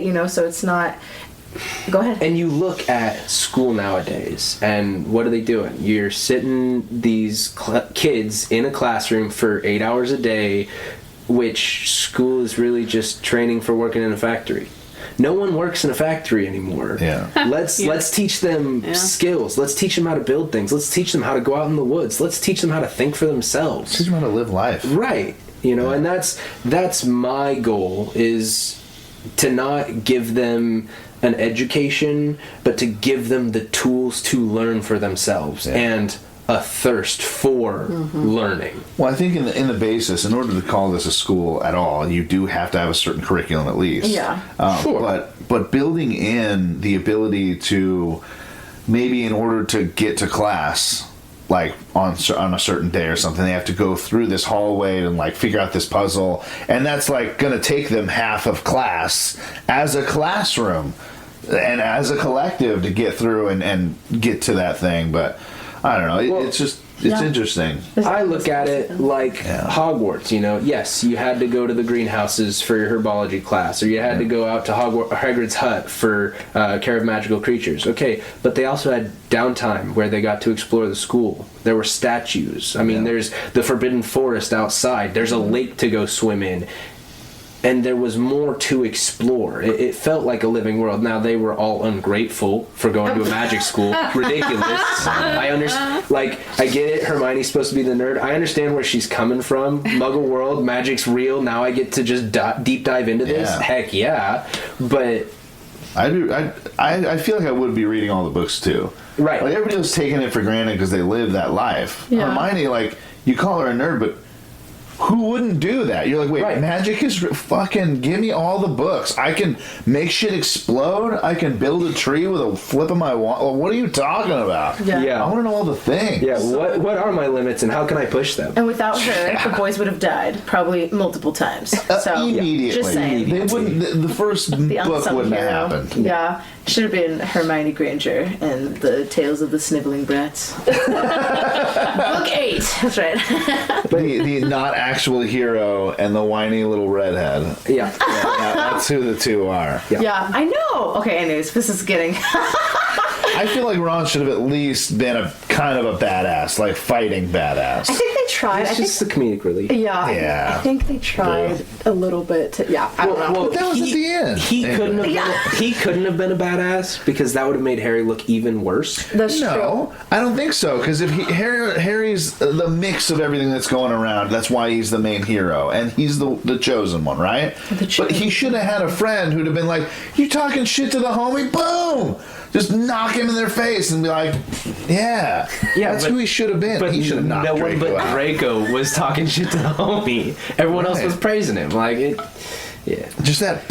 I just don't think that's possible to grow up with like 15 siblings in your house and not be down to fight. Yeah. You know, like I think, he's I the think Charlie youngest got too. it all. Charlie's off fighting dragons. I think he got it all. He's like the eldest too, isn't he? Yeah. Okay. Yeah. I guess. All right, fine. It fell off because then we got Bill, the prefect. Yeah, he is a little bit. Oh no, Percy. Percy, Oh, sorry. Percy, right? Bill Not was Bill. good. No, Bill. Wait, was Bill? Bill was did the dragons, banking wasn't stuff. Bill did banking. Charlie, he married Fleur Delacour. he? Oh yeah. Wow, it's all coming out. Pretty sure Bill married. Are you sure? I could be wrong. No, because Bill, the one who fought dragons, because he had a huge scar across his face, Ooh, and you're Fleur was right. like, "You'll always be beautiful to me." Don't you remember? Yikes. I hated her too. Well, it's because she's French. Pissing me off. Yeah. Yeah, She angered me. he said it, not me. Anyways, But Yeah, the French suck. how did we get here? National flag is white. Crazy. Oh my god. That's true. And it keeps waving. It just waves all day. Sacre bleu! Yeah. Opposition, we must run away! So, Right. So we have this meeting. We blow our minds. Right. No, really, I mean, it is just so, like, it's so special. It's such a wild idea, and I love how, like every time you go, it's going to be a different experience. It's like you said, it's like a growing, living city, right? Like Disney or whatever. It's the same thing every time. Here's these rides, wait in these lines. And half the rides are broken. Buy a churro and for $12 and that was something I saw. There were people who would get into the park and they were a little bit larger, and so they weren't walking. They all had their wheelchairs, and they would get into the park and they would go and they would buy different foods and they would sit somewhere and they would just be gorging and people watching. That was like their thing. A little bit large. yeah. They were pretty big. I'm not trying to shame on them for that. I'm just like, why? And it just made my heart sad. I'm like, there's so much more here. Why are you buying the $20 churro? I'm just sitting there. I lived down the street from Disneyland when I was a kid, and we would go all the time. And it got to the point where I can run my whole family through that thing super quickly. We also have backpacks full of sandwiches and food and all that other shit. Like, I'm not playing these games. I know exactly what direction we're heading and what we're hitting when we're going to hit it. And we can kind of get through it really quickly. But that's from years of doing it. And, like, being super hungry because my mom's not paying $30 for a hamburger in there, you know. So even- And it's not even a good hamburger. Yeah, it sucked. There's like a few, I was like, there were a few things where I was like, okay, I can see the hype around it because they would have like specialty holiday themed things, but I would still get it. Like they had Mickey beignets that were pumpkin spice over there, and I was really excited. And then I got it, and I was like, well, donut and chalk, very cool. All right, donut and chalk. Yeah. Well, and that's one of the things that we want to fix in the parks, and that's why I brought up aquaponics, is because well, that's how it started. I want park food that's actually good. Right. And so if we can grow our own vegetables in a more sustainable, smaller area that's healthier, and supply our own parks with quality food. The pubs will have actually good dishes, and there'll be markets with merchants selling fresh vegetables. Well, and this is a revolving thing, whereas like what you're actually doing technically is all these people on an adventure, you're teaching them to do this. Absolutely. Really, they're the hands that are making all this happen, which is now feeding your park amazing food, right? Which is paying everybody else to work there and live there. It's just this giant revolving door that's it's fantastic. Yeah. I mean, billions and billions you're going to need to get that park up. Billions. So it's going to be intense. 2 billion. Only. It could be 3, you know? Count our blessings. I don't know. Still be 2. I always aim expensive, right? So, like, I'd say, like, 5. And that's just me. Because, like, first of all, building, right? You got to pay to build this whole thing. Then you got to pay that amount still for the year and a half it's being taken to be built, right? And like the bigger you're dreaming here, the cooler that main resort is, the longer that's going to take to fucking build, and you got to pay to build it while you're not making money on it, right? So like, damn. And the good news is that's the other thing that we do. I mean, we own a construction and development company. We have the people and the resources to lean on to go, oh yeah, I need to get this done, and we know how long it's going to take, and we know where to cut our costs and what we can do to cut costs, because it's our profit that we're cutting out so that we can build the park, because it's not about making money for me. I mean, heck, I want to go to this park, so I want to get it built by any means possible. Yeah, and keeping that as our main focus, because again, it is really hard going to these theme parks where that's all it is. It's just more money grabs, you know. Like we just went to the new one, Epic Universe, which was another Universal park. It was really fun to go there. It was really interesting. They definitely put a lot more work into the world building. So they had 4 different sections. One was How to Train Your Dragon. There was Dark Universe, which was like Dracula's castle. There was Super Mario Land, and then there was Harry Potter. It was interesting. It was the Ministry of Magic, but it was based in France, Like we walked through the city streets of France. And we already went over how we feel about that. Oh my goodness. Anyways, but it just was really interesting to see like all of. It was more fine-tuned than parts of Disneyland, right? Like they were more on theme with their merchandise in each park. Like they did a good job of keeping it a little more pure. But at the end of the day, it's like, okay, like there were a few things that made it special, but it's like you had to really hunt for them. Well, it's super basic. Or you had to pay $40 to get the interactive thing to interact with the world. Oh my gosh, it was like a treat. So at Super Mario, so they had these bands at Super Mario Land where you could stand under, you could go and find all the little golden boxes, and if you had a band, you could punch it and they'll go, but you don't get anything. It's not like you get a prize or anything. Well, technically, it goes on your band's character sheet that allows you to get coins and points for a competitive thing inside the park. Also, if you didn't have a band and you punched a block, it goes. Yeah. It was very degrading. But it was so funny because so all of us tried it because we went with Andrew's parents for that part, and it was so cute because we went at the very end of the night. Like we had gone to that park first, and then went and did the whole rest of the park. At the very end of the night, there was one huge ride everybody was like thirsting over. It was Donkey Kong's Minecart. It was awful. It was not a good ride.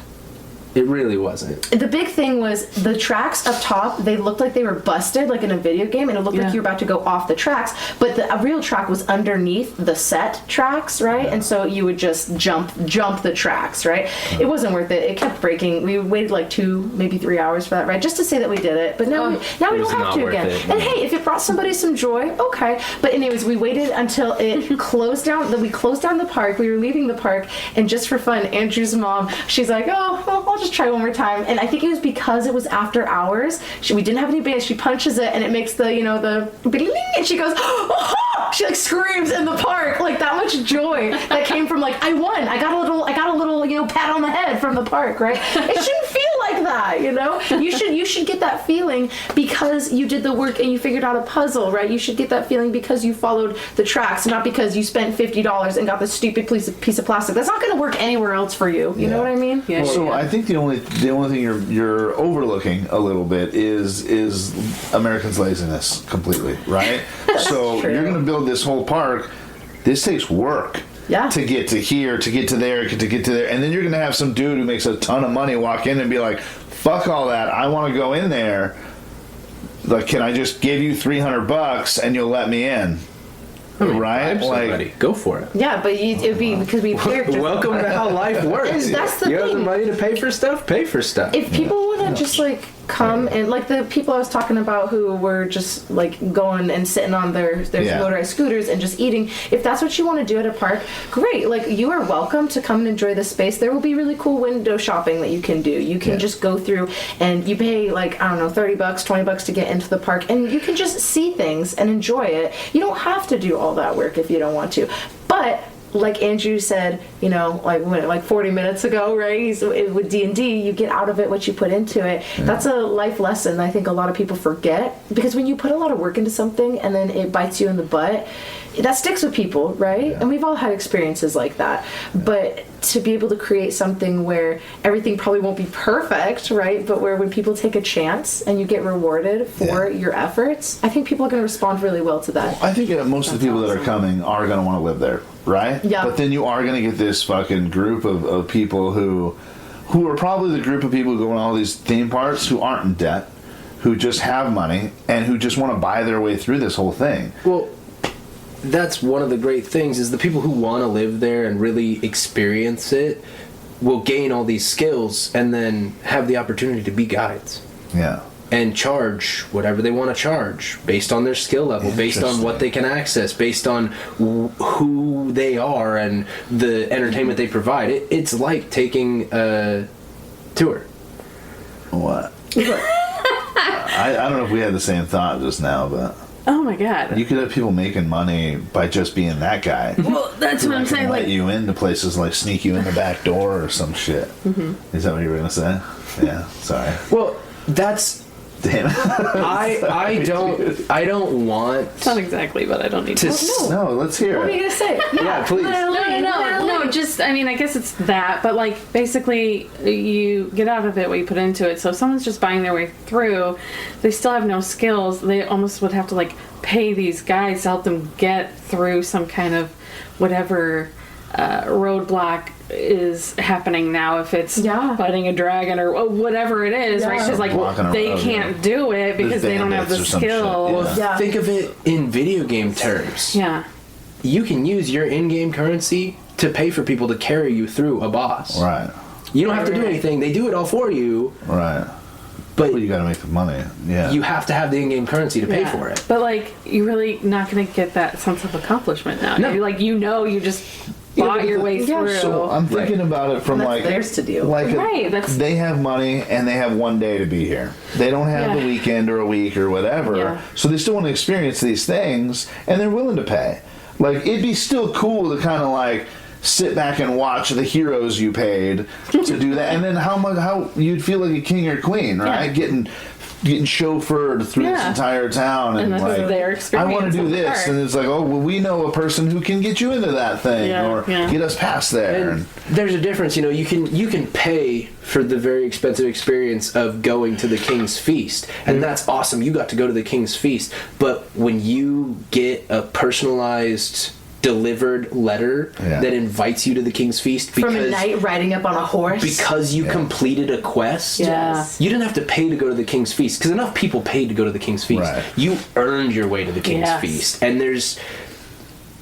there's that experience that speaks to both of them. Yeah. Because they get to go, yes, I am nobility. I did go to the King's Feast. I paid the X amount of dollars. And then you have the adventurer that goes, oh yeah, I'm here a lot and I earned my way to do this. I am good at puzzles. I am good at, and I am improving myself. And then it's not important to me that I scrape every single dollar out of the bottom of everyone's pockets. Right. It's important to me that people have a good time and people can pursue what they love to pursue. Yeah. Because if I can champion people to figure out how to make their own money, figure out how to grow themselves as people and do what they enjoy, in the long run, the important part is it will create a better world. Well, I think too, you gotta get for those people who are willing to live there, like legally. Like, let's do this all through legal ways, to where like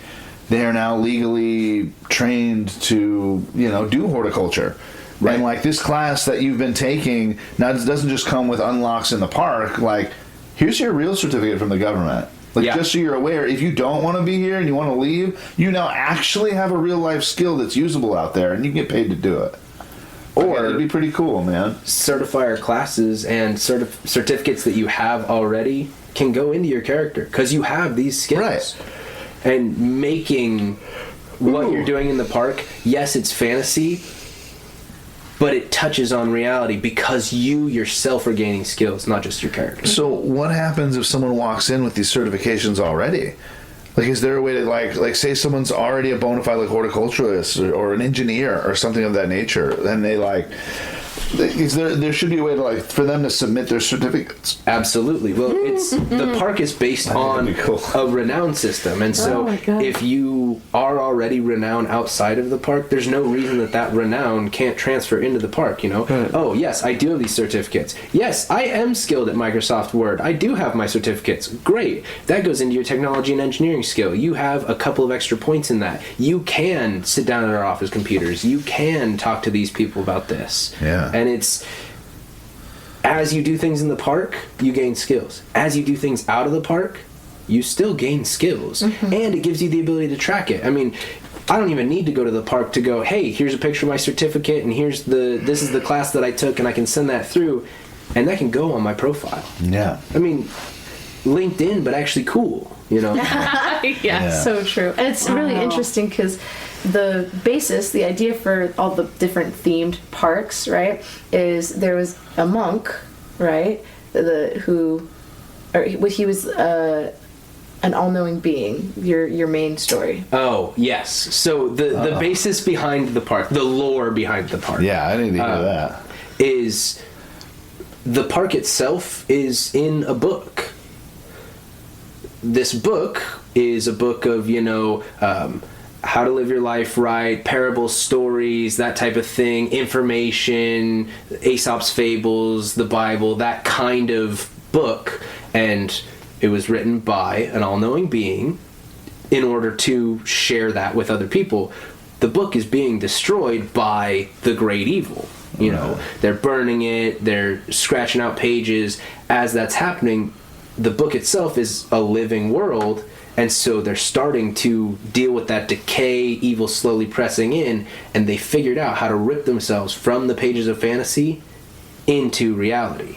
And so it is a place that you're going to visit. You're visiting the pages of these books, but they figured out how to go from these books into the closest reality, which is us. And so they have their own way of life, but they also are the characters are having to deal with the idea of like, oh my gosh, like we're not in our world anymore. Like they're going to be visitors where we're not going to understand them. Oh my goodness. They have their own That's cool. area, but because the realm itself is that area, no, that's theirs. And so when you come visit, that's why you have a passport. You're not just going to a park. No, you are visiting a different land. Yeah, and we've talked a lot about like we have like the Elven section of the park, like they should have like multiple languages that are going to be able to be taught there. There's going to be the Dwarvish It's going to section. develop too. Yeah. Right. Yeah, and they're going to be more used to the world that outsiders bring in. Like they're going to learn like what is this stick that you're using that has a little box on it? You can see yourself. You have a mirror, Well, and you people don't bring their selfie sticks in with you don't stuff like invite that. people to come visit your kingdom before you know more about the people. And so they will be integrated, but technology is just magic. And so you reskin a few things. I mean, heck, you've got wizards walking around the park with staffs. Well, if you put a camera in the staff, now those are your PR people that can take pictures with their orbs and post it How and cool that'd get be. group Yeah. selfies and that type of thing. I mean, heck, if you have a staff, it's just a reskinned selfie stick that looks cooler. Yeah. I mean, could you imagine a wizard that goes, cool, all right, everyone pose, and it takes the picture, like it And flashes and flashes. everything? Or even have him like Right. hold it way out. You can take a picture. That'd be Exactly. cute. Just 0.5. Yeah, that's right. And it's a reskinning and reimagining of the technology that we have, that if you put it in a fantasy context, it becomes magic. Is it a lot? That's a lot. It's so much. I mean, It's like, so we evolving. were talking about it for days. I think we're still, like, constantly going back to it. Well, I mean, we It got a was bunch of ideas we got too. the- yeah. Which I'm sure you've gone over some of the shit we've talked about too, and but I love this too, because the more people you get involved, the bigger this gets, the more. So you're talking about Elven Land, and I was just thinking there are going to be people so committed, and they're going to pretend they don't speak English. Yeah. And they're going to just speak Elvish the entire time, Go for it. all the time. We'll have translators Go for it. available. There'll be people who can help, Yeah. Or people who speak both, and like and whatever. Well, and that'd be cool. It'll be intense, yeah. So I mean, it'll just keep developing with more people's passion involved. Yeah, and that's what we're really excited about. And it's really cool because the more steps we take forward, and we're so grateful, like you guys, to see your excitement and your joy too. Because Andrew and I sometimes will be sharing about it with people. Like they'll ask, "What do you do?" And then we start talking about our businesses. And there's no way, like when something like this is so important and special, there's no way you can't talk about it. Like you guys, I mean, with the strongman business, right? And like I'm even sure from a real estate standpoint too. Like that's your life. You care about it to a certain extent, right? You want to share about it with people. But it's just sometimes it's frustrating when we'll start to tell people about it, but we don't want to overwhelm them, so we will kind of do a little bite-sized version of like, we want to open an adventure park, and they'll be like, oh, cool.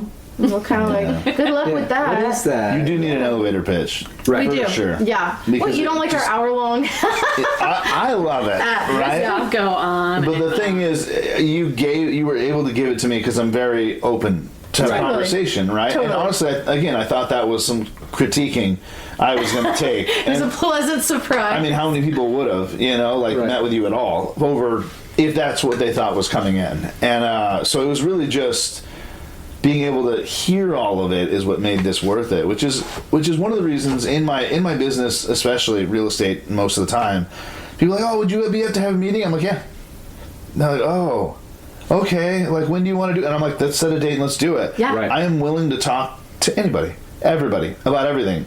I'm probably not going to buy what you're selling me, but like, let's have a conversation and see what that looks like, see what it is. It may be a good idea for later. And Yeah. I've run into a lot of really good people and good opportunities from just being willing to have a conversation. And Absolutely. Yeah. so it's not a lot of people are willing to have a conversation. No, or so it just goes over people's heads sometimes what you're trying to share, and people don't understand. yeah. You know? But you're right, yeah.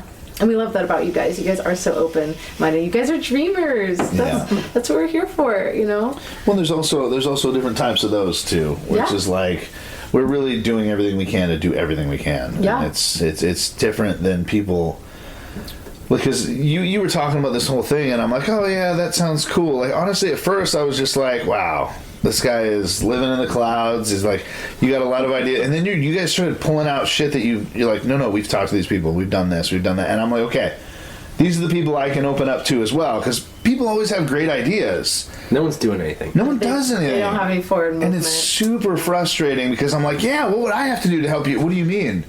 What? Like what have you done to make this happen? They're like, oh, well, I mean, eventually, once I have enough money to... No, that's not how this works. Get started. Backwards all the way. Yeah. Take your first step and let's go. Like, what are you doing? Absolutely. So it's nice to meet people who are willing to do. And, I mean, you're doing the coffee shop thing. How long do you foresee that paying for this entire build?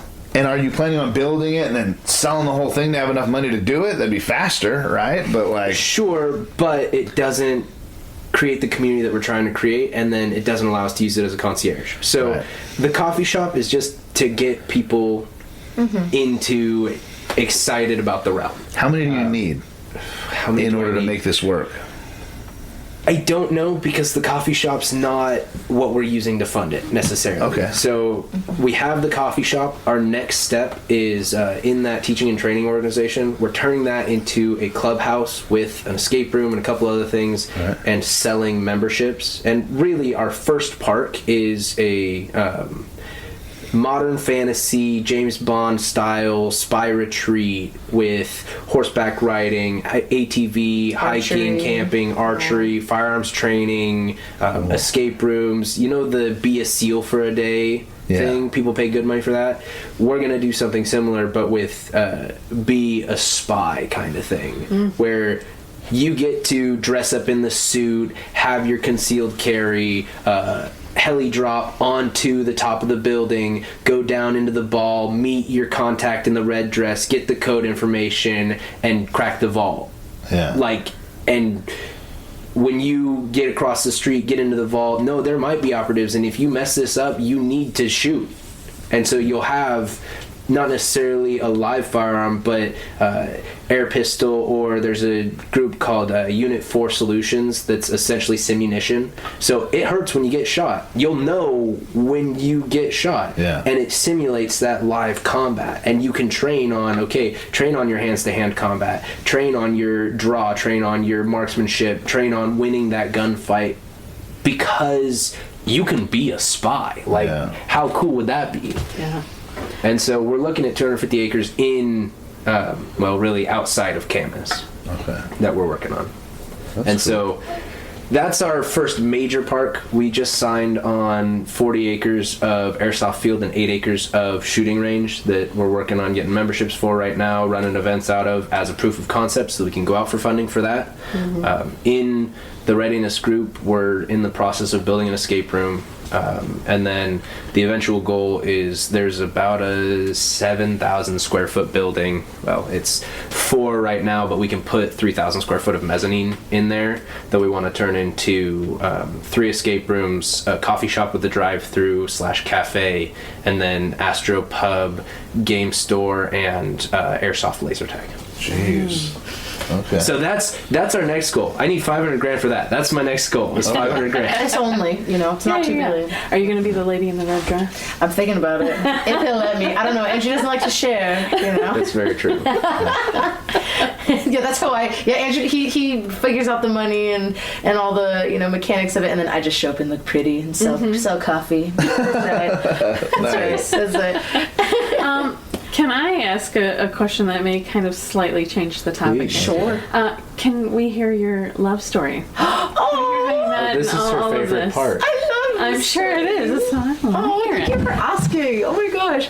Well, do you want to start? You want me to start? No, it's your favorite part. You start. Okay. Ladies first. Ladies. got Yes, sir. Spotlight. Yes, sir. So Andrew and I actually went to middle school together. Oh. I actually found Wow.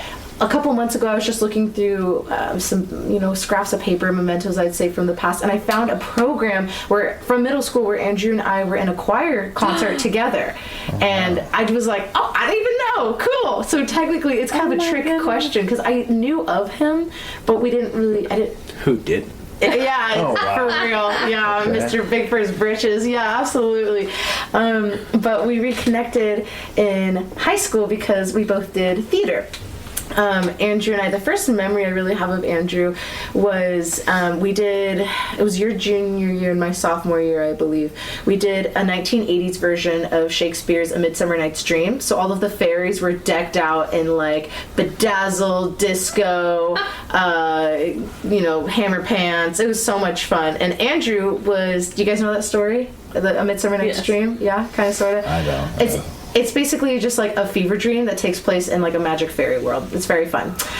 Some kids get lost in the woods. The fairies mess with them. Yeah. And it's a great time. Kind Yeah. of a weird love triangle. Yeah. Yeah. So I around was- this situation. Yeah, exactly. Yeah, and there's a lot of magic that comes into Love play. hexagon. 100%. Where like there's like one of the characters turns into a horse, but of course no, it's a donkey, so he gets donkey. called it. So yeah, of course. And so he's the ass of the whole story, right? It's Yeah. so great. Nice. And so And I was then one the of the Queen of the Fairies gets magically induced to fall in love with him while he's in donkey form. It It's gets great. freaky up in there. Shakespeare. I hope Shakespeare was okay. I He was enjoyed not. it. Yeah. So It's a great show. it was so much fun. So I had one of the lead female roles, and then Andrew had one of the lead supporting character roles, and he was Puck. He was the. Supporting character. I was the main character. You were not. Puck is There not was the main 5 character. minutes when I wasn't on stage the entire show. That's not a main character. That's not how it is in the script. It was like for fun. You could be in there extra.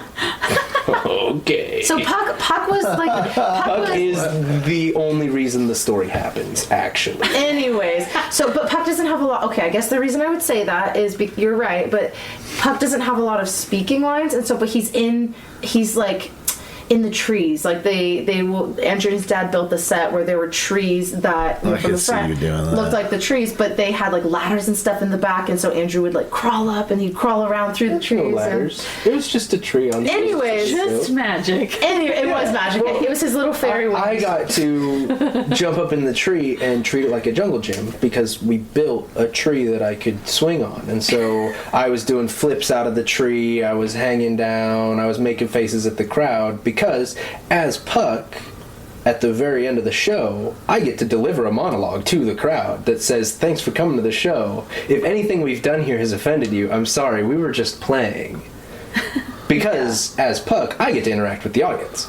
Oh, nice. Yeah, it was anyways, but like so that's my first memory of Andrew. We did shows together, but we were never really, I had a mohawk. He did, It yeah. went up like this far. It was awesome. Blue makeup across, and I was wearing like this really awesome yellow and green and blue tracksuit that I kept zipped down to here and nothing underneath with the sleeves cut off.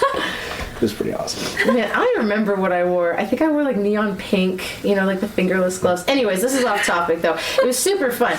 But back in high school, we didn't really hang out because Andrew, he was such a lover boy. Like there were all these girls, these cute girls he was chasing in the drama department. He was such like he would, like cartoon characters where their eyes turn into hearts and they like pop out of their heads, like boing. That was Andrew after like some of the girls in the drama department. Not only do I not like sharing, when I commit, I commit. I am head in all the way. Totally. There was one girl he was chasing after. So, I just was like, oh, there's Andrew chasing what's her face Did you again. ever It was get a her? friend zone situation at the time. Yeah, I was dating somebody. He wanted to date somebody, That's harsh, dude. Yeah. Did you ever get her? Dude, I got played hard. Yeah, she was no good. But that's okay. She was always complaining about this boyfriend that she had, and I was like, yeah, I get it. Tell me There's more. better options out there. Yeah. Right? I was better options. And she was like, oh, that's a good idea. And then, we'd get flirtatious. She'd go, oh, well, my mom's making me date him, but I'm going to break up with him. I was like, okay, great. She's like, I want to be with you. And then come to find out, didn't happen. She was just playing with me. Just like the attention. Yeah, Probably. she was like, "Oh yes, we're not dating anymore, so I'm free to be with you." I was like, "Great, awesome," Andrew? thinking I had it made. She was still dating him. Andrew, I still feel that. we've had weird, both of us as individuals, we've had weird frustrations with our love lives just before we met each other. And you know, we still frustrate each other, but it's for love now, you know?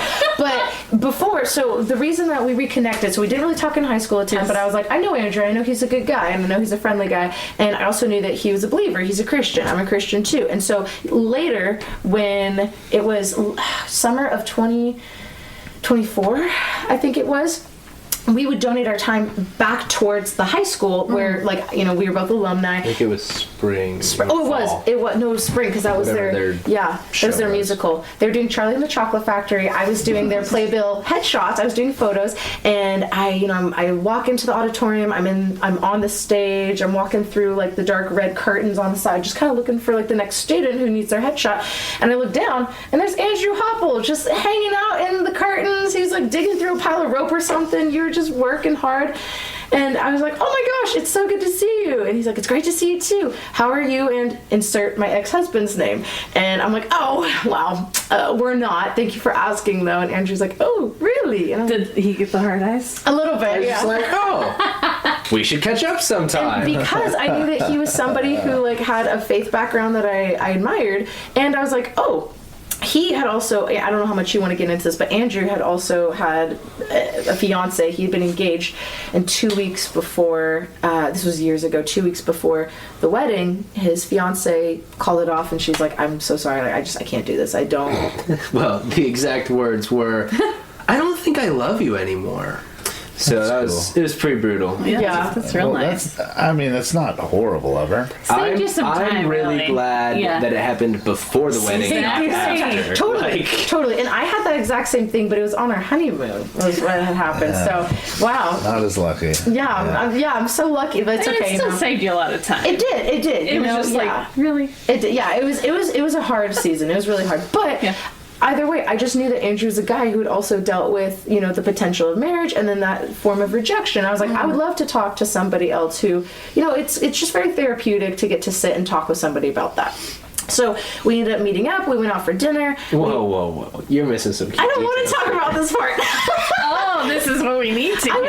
I was dating a guy at the time where I told him I'm going to meet up for dinner with, So she tells me, oh yes, I'd love to do that. which was true. And then ghosts me for months. Because the guy I was talking to, I was like, I want to meet up with an old buddy from high school. And he's like, what do you mean? And I'm like, well, I just thought it'd be nice, you know, to be able to talk about like our pasts, our relationships, you know, like how did he heal from that? Because that's important to me, you know, like it's always a healing journey. Like even when you think you're fully done, there's always going to be something that triggers you. And it's like, you know what? Like, it's okay. We're going to get through it. It's not the end of the world. But it's always good to be able to talk about with people.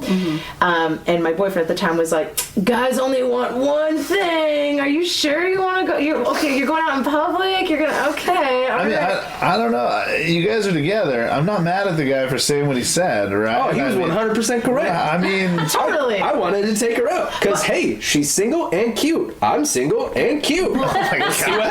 Yeah, you are. And so anyway, I was like, man, this is so embarrassing. And as a woman, I was like, I don't want this to feel like I'm being controlled by my partner. And I was like, okay, so I just avoided it. And I was like, you know, Andrew, I'm so sorry. I'm just not going to have time. Let's find another time. It's kind of how I left it. But then, yeah, we didn't talk until... In response, I was like, oh, I'm open anytime. Let's find another time. And then she never texted me back. I was avoidant. I was super avoidant. I thought I was trying to make a peaceful decision, but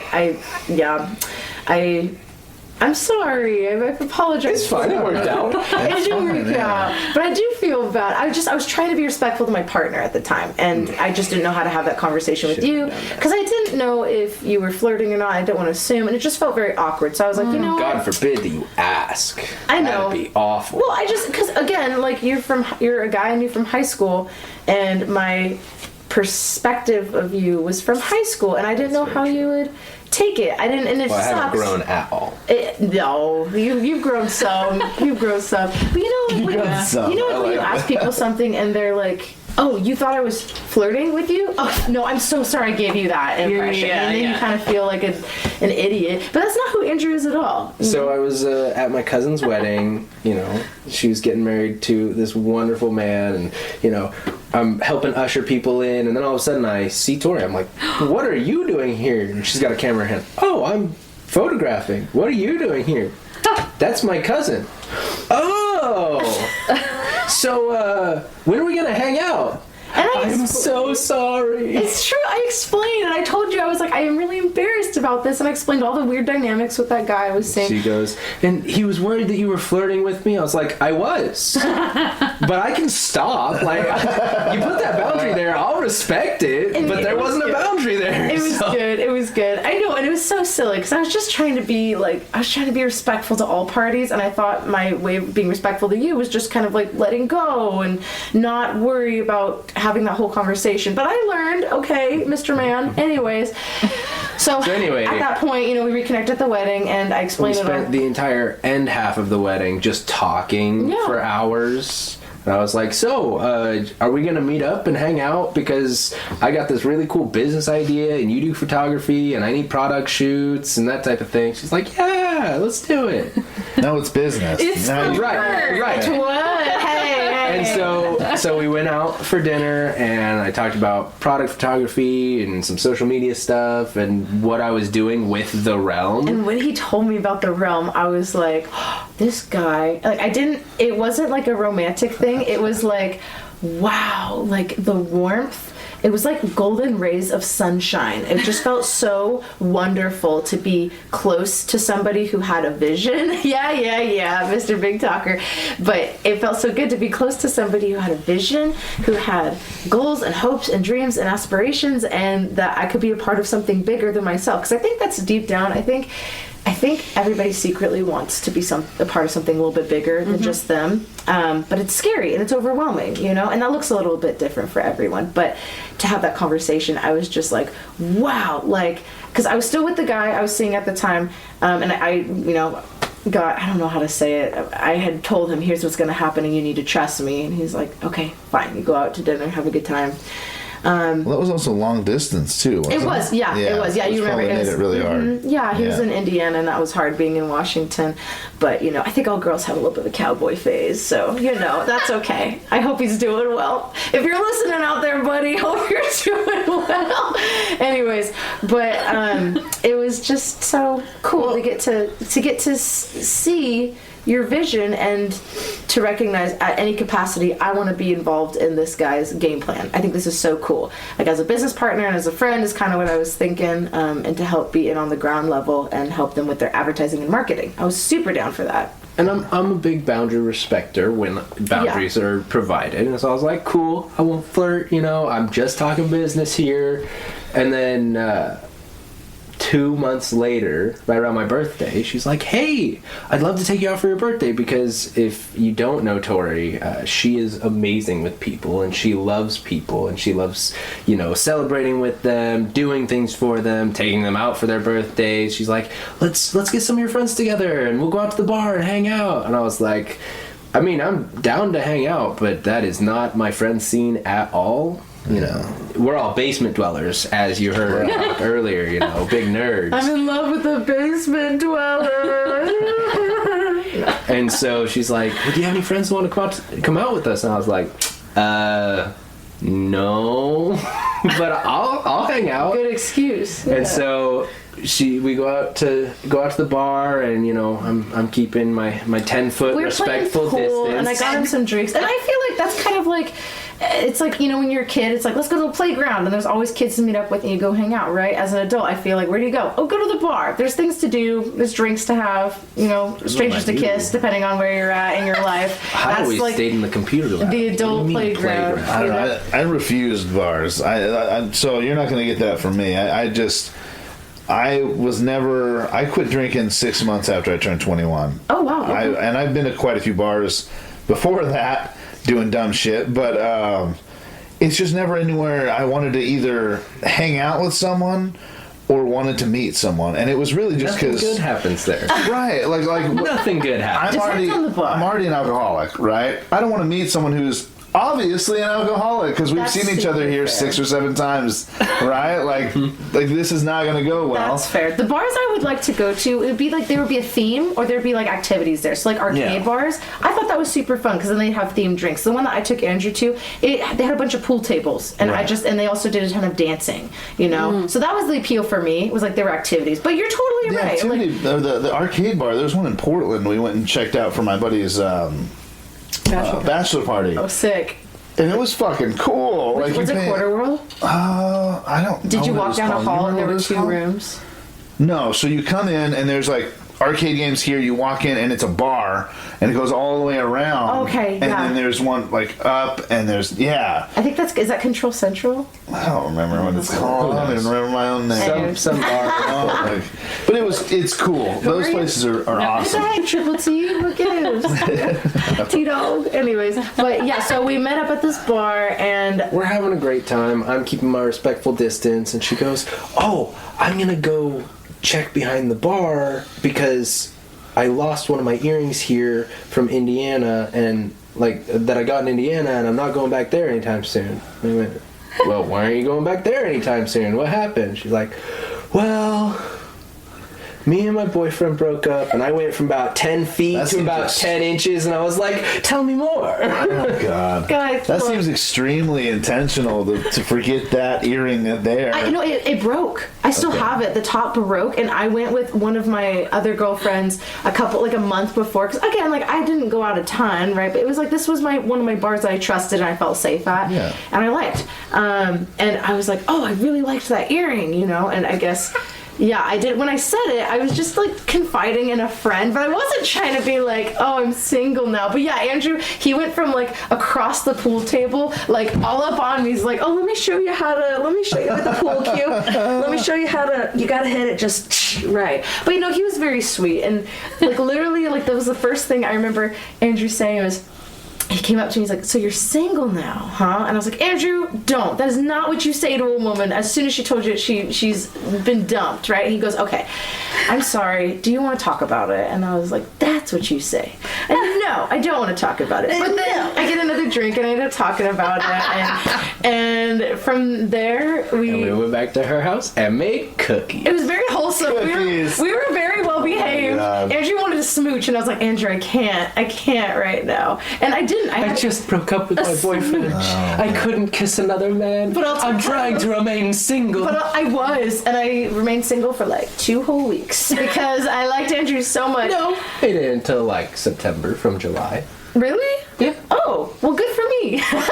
Yeah, we made it to like the end of August. And for me, it was like being single because I hadn't really had a stretch of time like that, really. Like, even if I wasn't in a relationship, there was always like some guy I felt like I was connecting with, you know?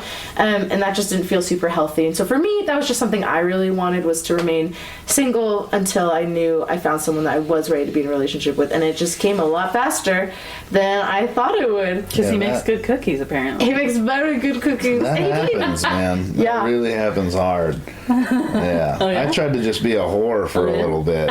I was great at it. But like He really was. I really was. But that's the thing too, is you can also be, when you're in that state of mind, you can be unapologetically yourself. Because really, when I first started hanging out with her, I was like, this is who I am, this is what I want.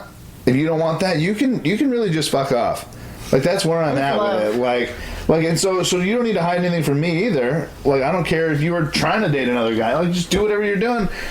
Because I want nothing out of this besides what I want out of this. And it was, it was amazing. Like, we ended up falling in love with each other's real selves, you know. And it was the first time I was able to be me in front of somebody because I didn't care. That's what dating should be, in my opinion. It's super not. It's super not, because everyone's putting on a face, and it's why. If your real self isn't good enough for them, they're not good enough for you.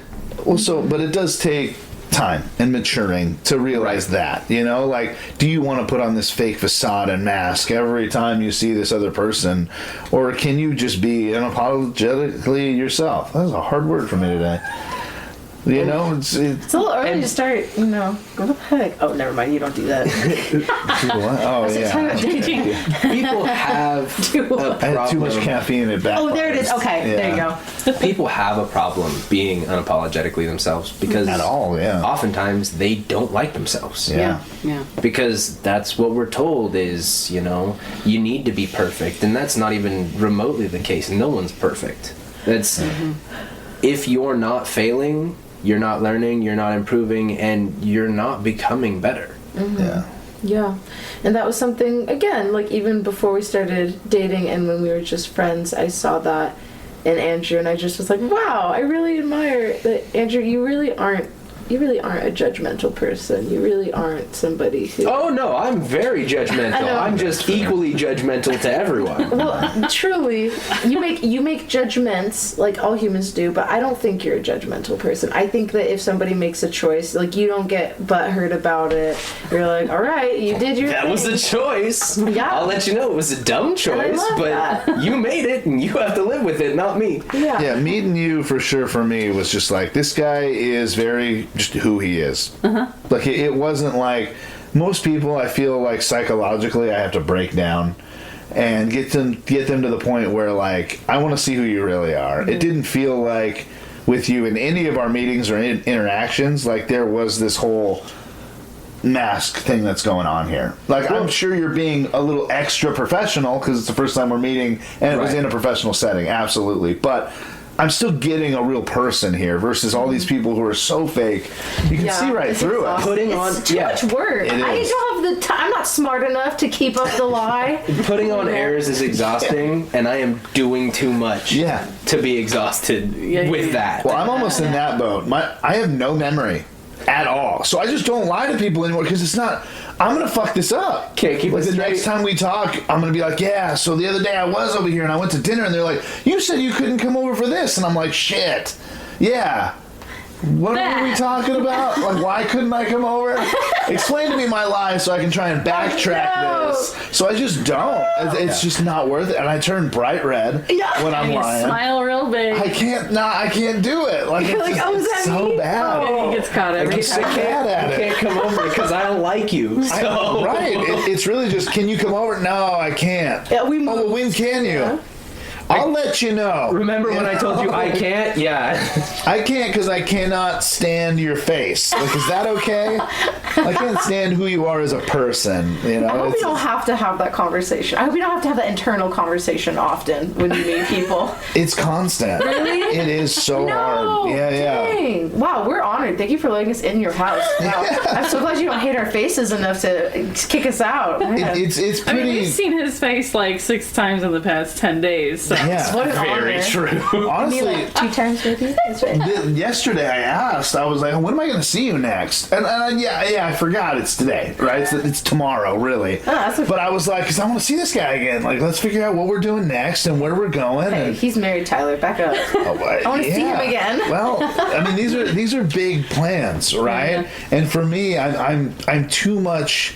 I'm very impatient. I'm very like, I want something and I want it now, and I'm gonna go get it. What's the Yeah. next step? What's the next step? Yes, What's the sir. next step? Constantly, and it drives a lot of people away. But at the same time, the right people, we work really well together. It's like Yeah. a magnet. It Yeah. really It's is. Yeah, so hard to find the right people. it is. Because it's uncomfortable to always be pushing forward, you know. There's something really precious about having friendships where you guys can be comfortable together, right? But if that comfort turns into a stagnant relationship, that sucks, you know. Like there's nothing. Stagnant things die, you know. Yeah. So yeah, I totally hear you with that because I think a lot of people too have the enthusiasm to help, but they don't know. Like the first step to getting what you want is to know like what is it that you want, you know, defining that. I think a lot of people lack that Well, you know, ability. and we talked about this, which is something I learned over just years of good friendships not lasting because I am who I am, right? And one of the things is like I'm definitely super invested in every relationship I get into, and it's very like I will give you anything you ask for. So if you're asking for information about me, I had a really good friendship that kind of just fizzled out because he's constantly asking questions about me and like my situation and, oh, well, how'd this go? And I'm going to just be open and like, here's everything I got. And then it came to the part where later he ended up kind of ghosting me and we're not really that friends anymore. I'm like, what the fuck's going on? Yeah. He's like, well, really, you just talk about yourself constantly. And I'm like, You ask. yeah, but like, I got to make more of an effort to kind of reciprocate that. Totally. And it's also one of those things to where, like, I'm very, like, if anybody needs help, I'm into it. I'm down. Like, how can I help you in any way, shape, or form? Yeah. But it also, like, they're never asking, or I'm never asking them for help. So I start getting upset, and I didn't want this to turn into that kind of a situation. So I wanted to make that clear, too, is you got to start asking me for help so it's back and forth. On something, right? This is us. We're working together. I know, we're working together, but it's a whole lot of... Something you can help with. Keep finding events or giving us events to take the coffee cart to, because that's how we make money in our Okay. coffee shop. Our coffee shop, like, it's fine. It's pretty slow, just where it's at, and that's normal for that area, and that's not the end-all be-all with that location. But if It's you... also not a drive-through, and that kills us. Yeah. But we do sell our beans, and we have really high-quality beans. Beans! Yes. So that's really what we want to get into with the coffee shop, is supplying our high quality beans to not just the end consumer, but also restaurants and other coffee shops, because that gives us the ability to take our focus off of the coffee shop, because it'll sustain itself, and focus on the future goals, building the escape room, building things out, because that's what my dad and I are really good at. So that would be super helpful if you guys, like, I don't know, if you have people, I mean, you guys have had our coffee, right? Yeah. It doesn't suck, right? It's delicious. And we thank you, and we love it. We're proud of it. So bean sales, and then events, and then with my photo company, just if you guys hear things, right? Like, if you hear people talking about it, I'm always hearing people, like, whenever, I feel bad, but when somebody's like, I just got engaged, I'm like, congratulations, how are you feeling? That's so exciting.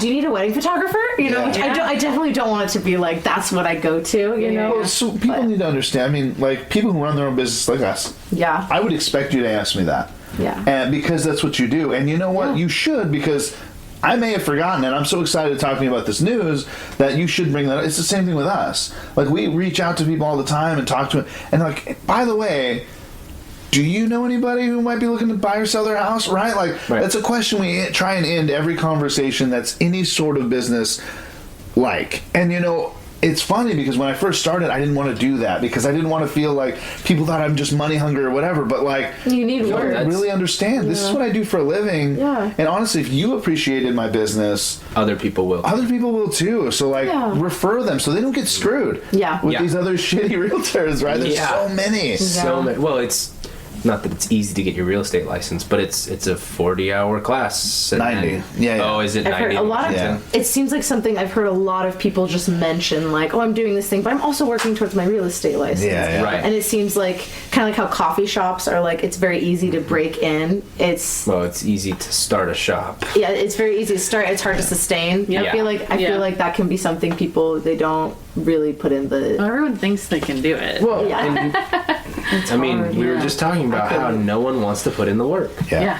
And that's the difference, and why it's hard to sustain friendships, at least in my experience, is because I'm going somewhere. If you're not going somewhere, eventually you will feel like I'm doing all these things without you, because I am. Start going somewhere. Yeah. Yeah. I mean, If you want to be involved, involve yourself. Like, find a way that we can do this. and you if know? you're not going anywhere, why am I going to spend my time on you? Like, you are the product of the books you read, the movies you watch, and the people you hang out with. And it's not always a bad thing. Like, like you're saying, I've left a lot of people just in the dust. And the thing is like, call me. Yeah, let's have a conversation. Let's go to coffee. Right. Absolutely. There's still love there, right? That door is always open. But, like, you just are happy with your 9 to 5 doing nothing, Right. bro. Tear my Like, hair you're out. just Oh my never gosh. gonna do anything, and you're happy with it, and that's good for you.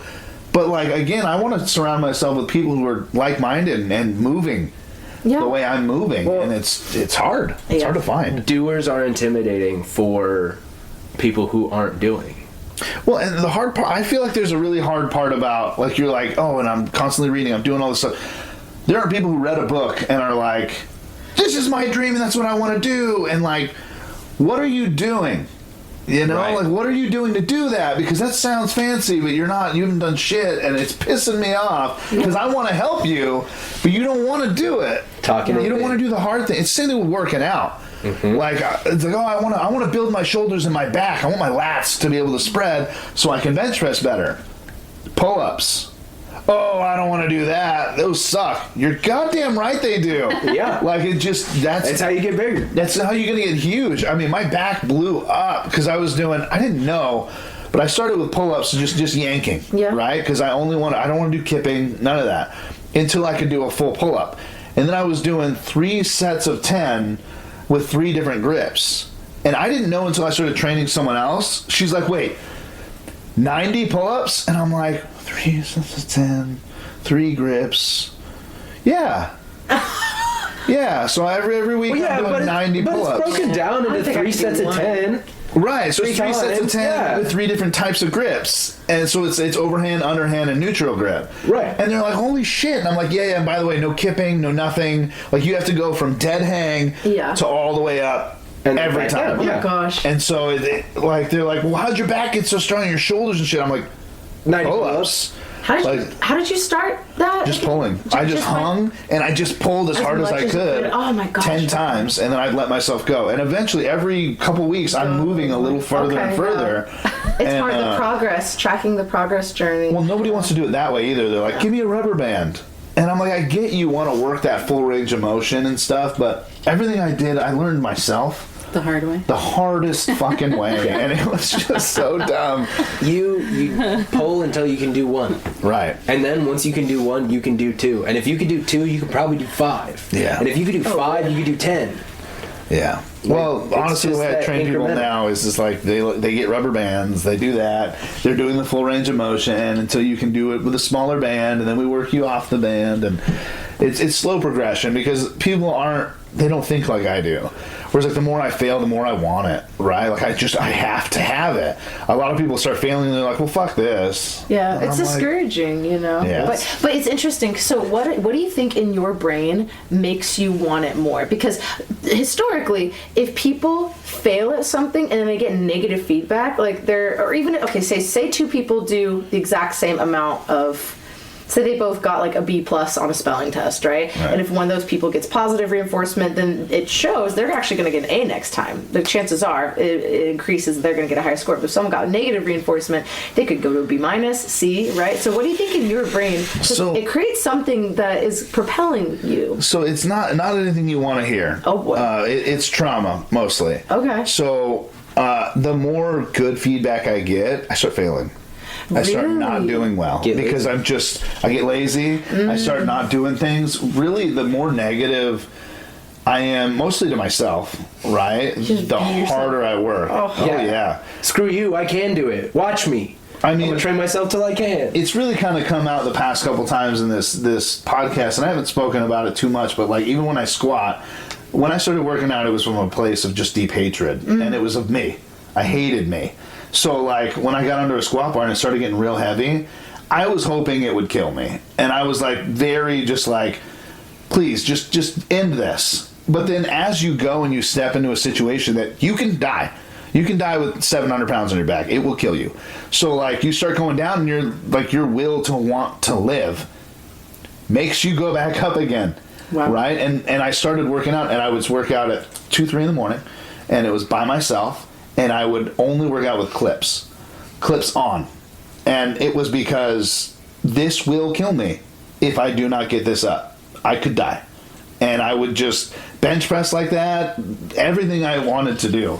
And it was really, there's this part of you that is so willing to survive. Your body pushes you past the elements. And now that's who's going to turn into like a serious lifter. Whereas, like, a lot of these people, they don't have something like that. Like, they don't have some sort of trauma or whatever that just makes them feel like that to where, you know, I think everybody's got a thing, right? But aiming it in the right direction is kind of a thing. And nobody knew I was going through that. They just thought I liked going to the gym.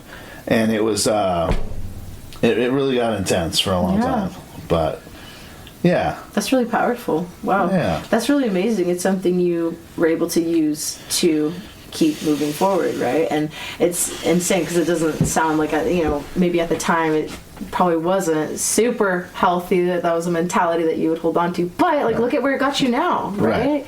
Well, it's also hard because now, not in a bad way, right? I'm in a healthy relationship, I'm healthy, I'm doing good and all that other stuff. It's hard for me to lift. It's hard for me to get in there and just be pissed and like pick things up. People like, have you ever seen people using smelling salts? Oh yeah. So they do this thing, and what ammonia does is, for me, it shuts down your whole brain and puts you on primal. And so like you can't even think, you're just doing the thing, right? I can't do that. I need to think. I need to think about all the people I hate and who think that I won't amount to anything or all this other shit, and I need to prove them wrong, and that's what makes me lift. Mm-hmm. I mean, I can picture 3 people in my brain and get most lifts done, right? Like, and it's really just because, like, I wish they would just die, and I wanted to be the one who did it with my hands, you know? Like...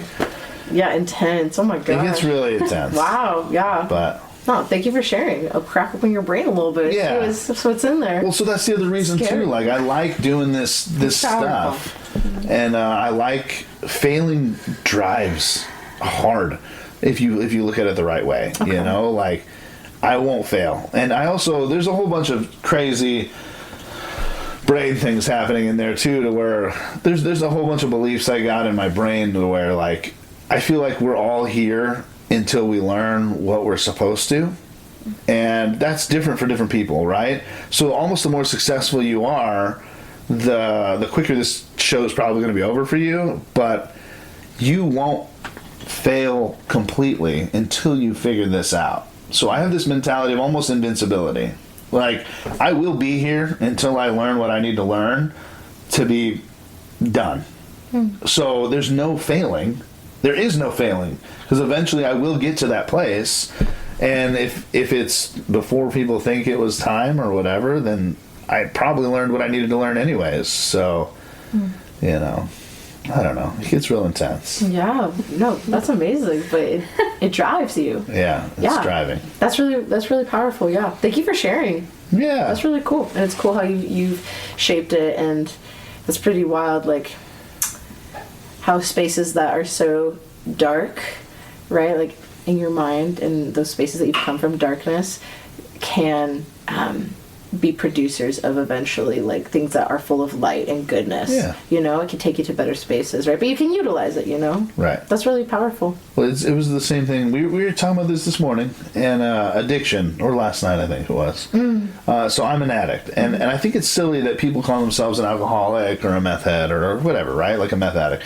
I think it's a certain type of person. You are an addict, and that is all.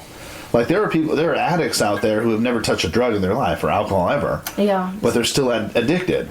So I'm an addict. So I need to aim it at things, and it consumes me with whatever I'm doing. And I just hold on, latch on, and it gets really crazy. It's like way too much a lot of the time. So, yeah. For who? For everyone around me. Yeah. It gets pretty intense. But... So what drives you guys? I mean, you're nodding a lot. I am in a, I don't want to say similar boat, but yeah, absolutely, I'm an addict. You know, it's that no matter what's happening, I'm gonna go after what I want, and so I've been trying to focus that and drive it to what I want is to create better society, to be an instrument for other people's success, to give rather than take, because that's what I feel we're called to do. As a Christian, I feel, okay, created in God's image to do what? You know, well, to help other people realize that you're not just a monkey on a planet, you are something created that can be more than you think you are. That you can succeed, you can achieve, you can realize how great life is. I mean, you look outside and you're like, great, we have 4 seasons in the Northwest and all of them are beautiful. It's not a by chance thing. It's not a by chance thing that we're here. I mean, I was talking with a friend, he's like, you know, it's really interesting that estrogen and testosterone, just a small amount changes the way you think, changes the way you act, changes the way you feel. I mean, and it's a tiny amount. The fact that our bodies are such a calibrated machine that a small drop of one thing or another, I mean, a small drop of spider venom shuts down the whole system. Right. It's, to say that that's an accident seems out of the realm of possibility, in my opinion. And if it's not an accident, well, dang, I better do something with the purpose that I've been created. Right. I love the way you explained that, like the calibration. Like we're an extremely calibrated machine or decalibrated. Right. And it's frustrating. I get into a lot of these people, especially grown men, especially in their 35s, 40s. I'm like, if you're going to have me train you, go get blood work done. I need to see where your test levels are at. I need to see where all this shit's at, your glucose, all that, so I can see if you're even fucking healthy. Or, like, TRT is huge in my community. Mm-hmm. Like, fix that. Mm-hmm. Like, you feel like shit all the time. You think working out's going to help. You're going to be more tired and be able to do less. And it's because your test levels are so low. Like, you can't even get it up anymore. Like, that's an issue. Yeah. It's a problem, right? Into your 40s, almost 50s, you should be fine. Like, you're not getting them on accident anymore. You know? Like I call them, like, Walmart boners. Like, you just walking around, you're like, oh, shit. Why am I hard? This is the freezer aisle. Like, what? You know? He just really likes those microwave dinners, you know? Yeah. Those popsicles. Oh, well, she's there. I know what it is. Get it, girl. Yeah. So like it's intense. Mm-hmm. Like how just being off a little bit is pretty crazy.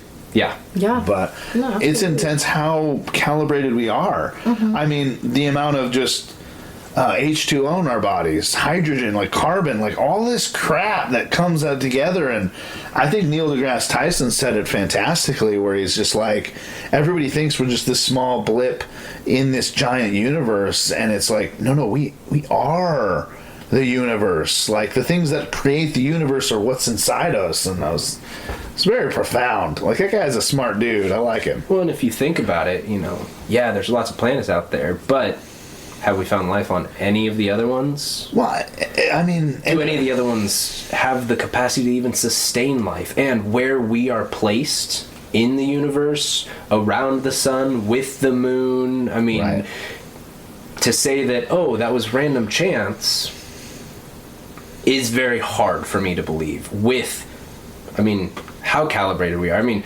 to say, it was an accident that these two microbes rubbed together, and then all of a sudden, after a long amount of time, we had humans. Okay, well, if one bit of how much hydrogen is in our body, or how much oxygen is in our body, or any of these seemingly innocuous gases, minerals, elements are off in our body, we can't function. We don't exist.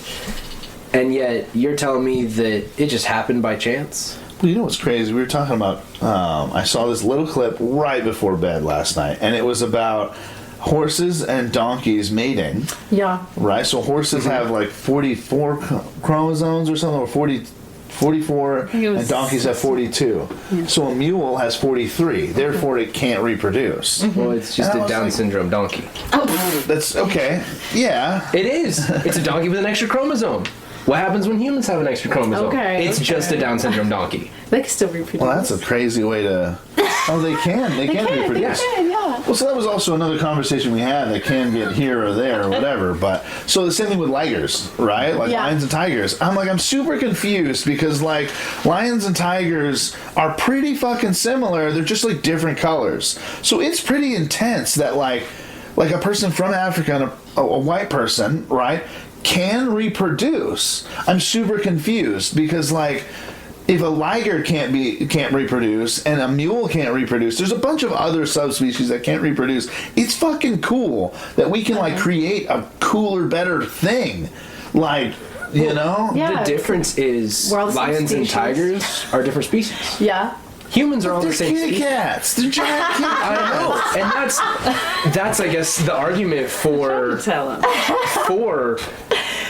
creation, in my opinion, is because if 2 kitty cats Right. that They're are felines. Right. Yeah, they should be able to create a thing. but they're different species. How can you have?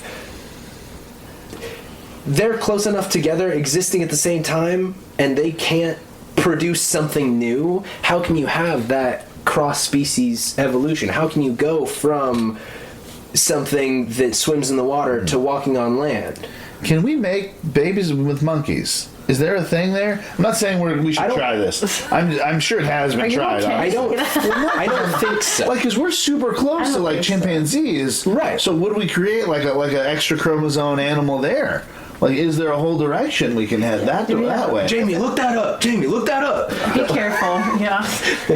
Be careful what you're about to look Oh up. no, it's gonna turn into some nasty shit. Anyways, but yes, I understand what you're saying. So it's pretty intense that like even the ability, and I think especially like racism's super fucking crazy to me because like if people have different perks from their ethnic background, we should make one thing, and science obviously called them gray, is what we would end up turning gray if we all meshed a human together from every ethnic group. But like that thing would be the smartest, most athletic, most thing, right? We should be trying to create that fucking thing, not like trying to keep everything dying, you know, like just white people having a baby. There's like a chance somewhere in there that you are somehow related. Yeah. That's a thing, right? So I learned when I was really young. I learned that when I was really young, I would only date Hispanic women. My children are from a Hispanic woman because I was so nervous of like I want to create. Right. I want to keep creating, right? So there's ways like to produce with white people. Like there's so many versions of white people that you can hit it pretty on the head, but there's a very good chance that somewhere in your lineage there's a connective tissue, right? Like, and that creates backwards evolution in my opinion, in my thought process. Which is That's all the thing secretly with- from Alabama. Yeah. That's it. Yeah, Deep, classic. deep down. That's What'd you all white find? people originate now. Why did you pause on this? What'd you find? Oh, humans have 46 and monkeys have 48. So I think it would be the same. They have more?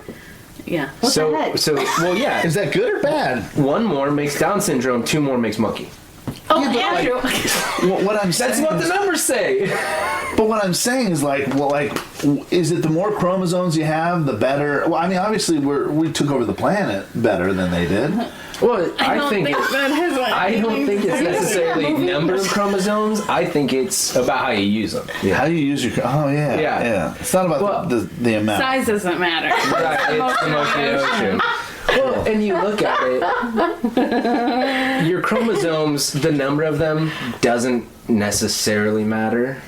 It's what is the makeup of humans' chromosomes, because it's not 46 of the same chromosome. Right.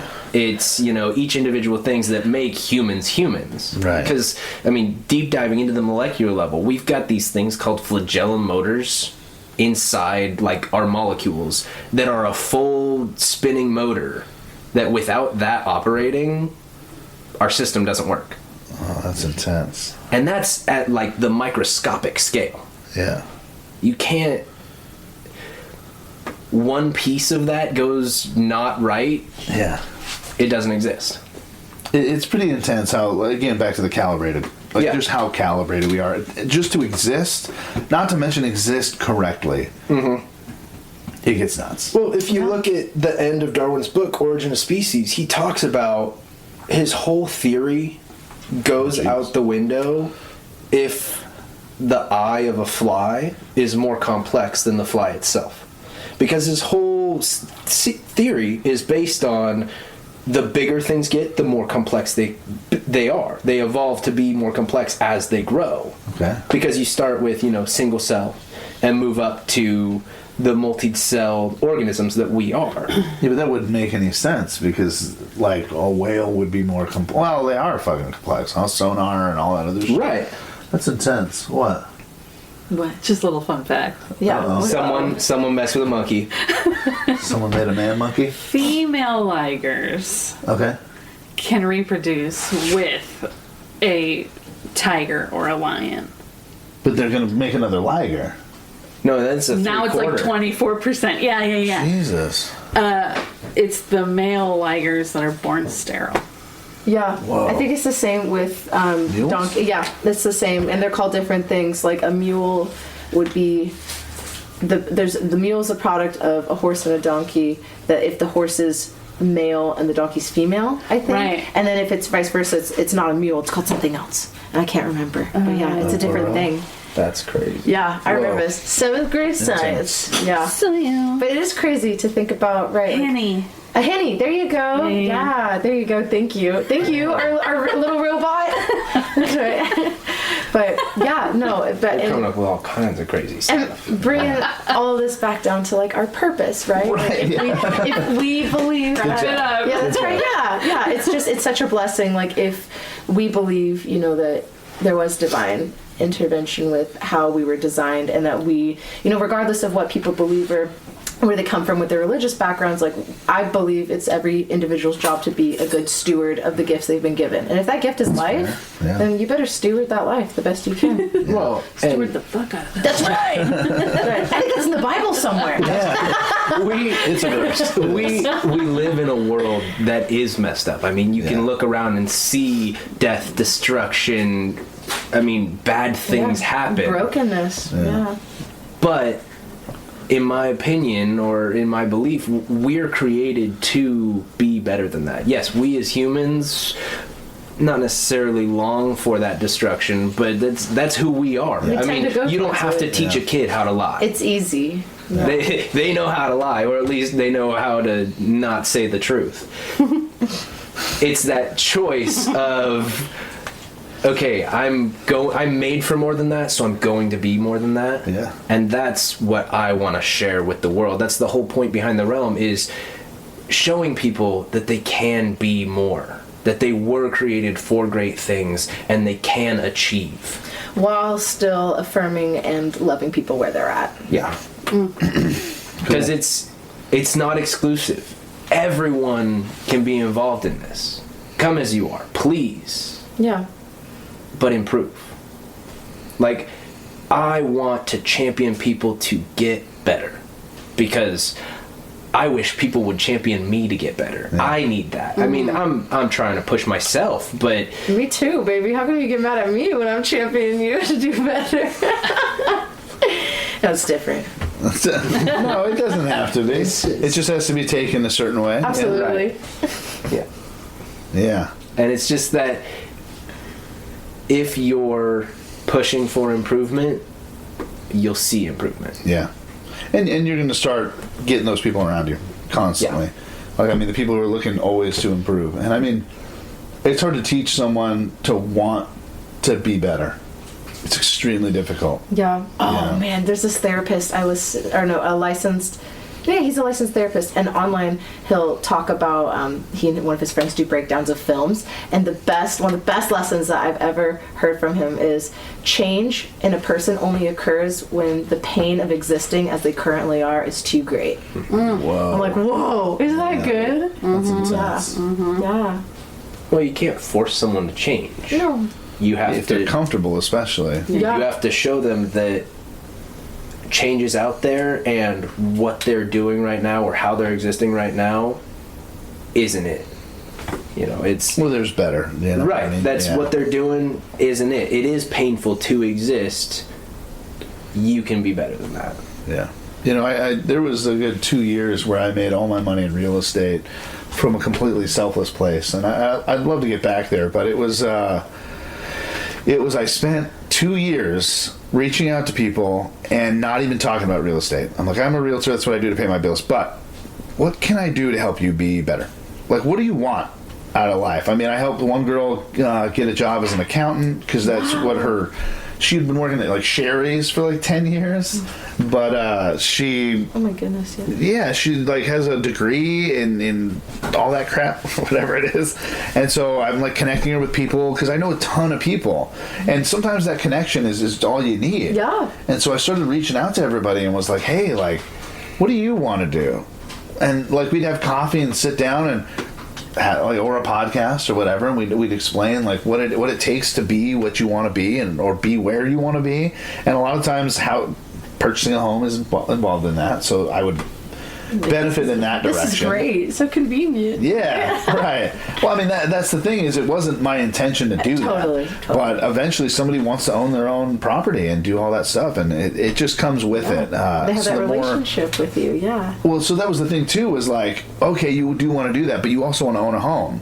You've been at the same job for like 10 years.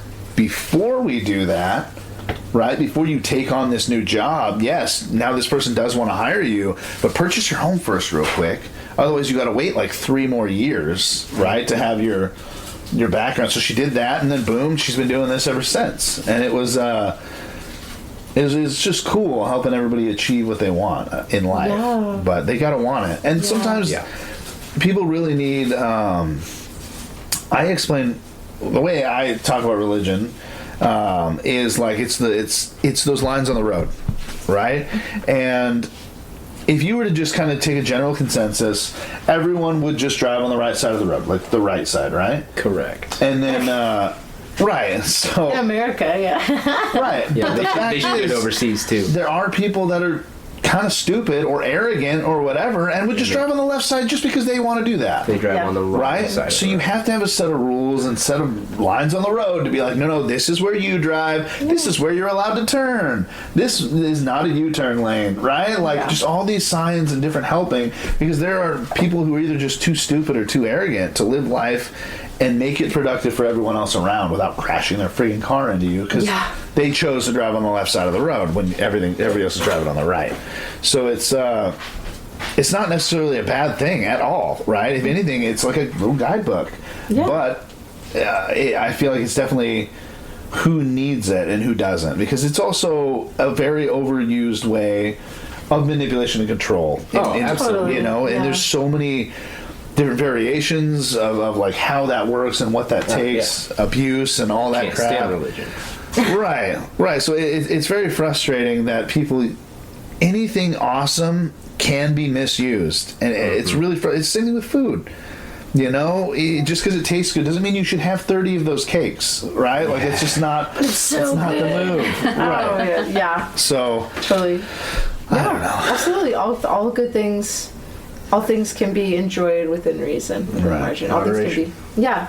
Absolutely. All right, well, let's wrap this up. It's like Yeah. 2 hours and 20 minutes. This is so fun. Is this your longest?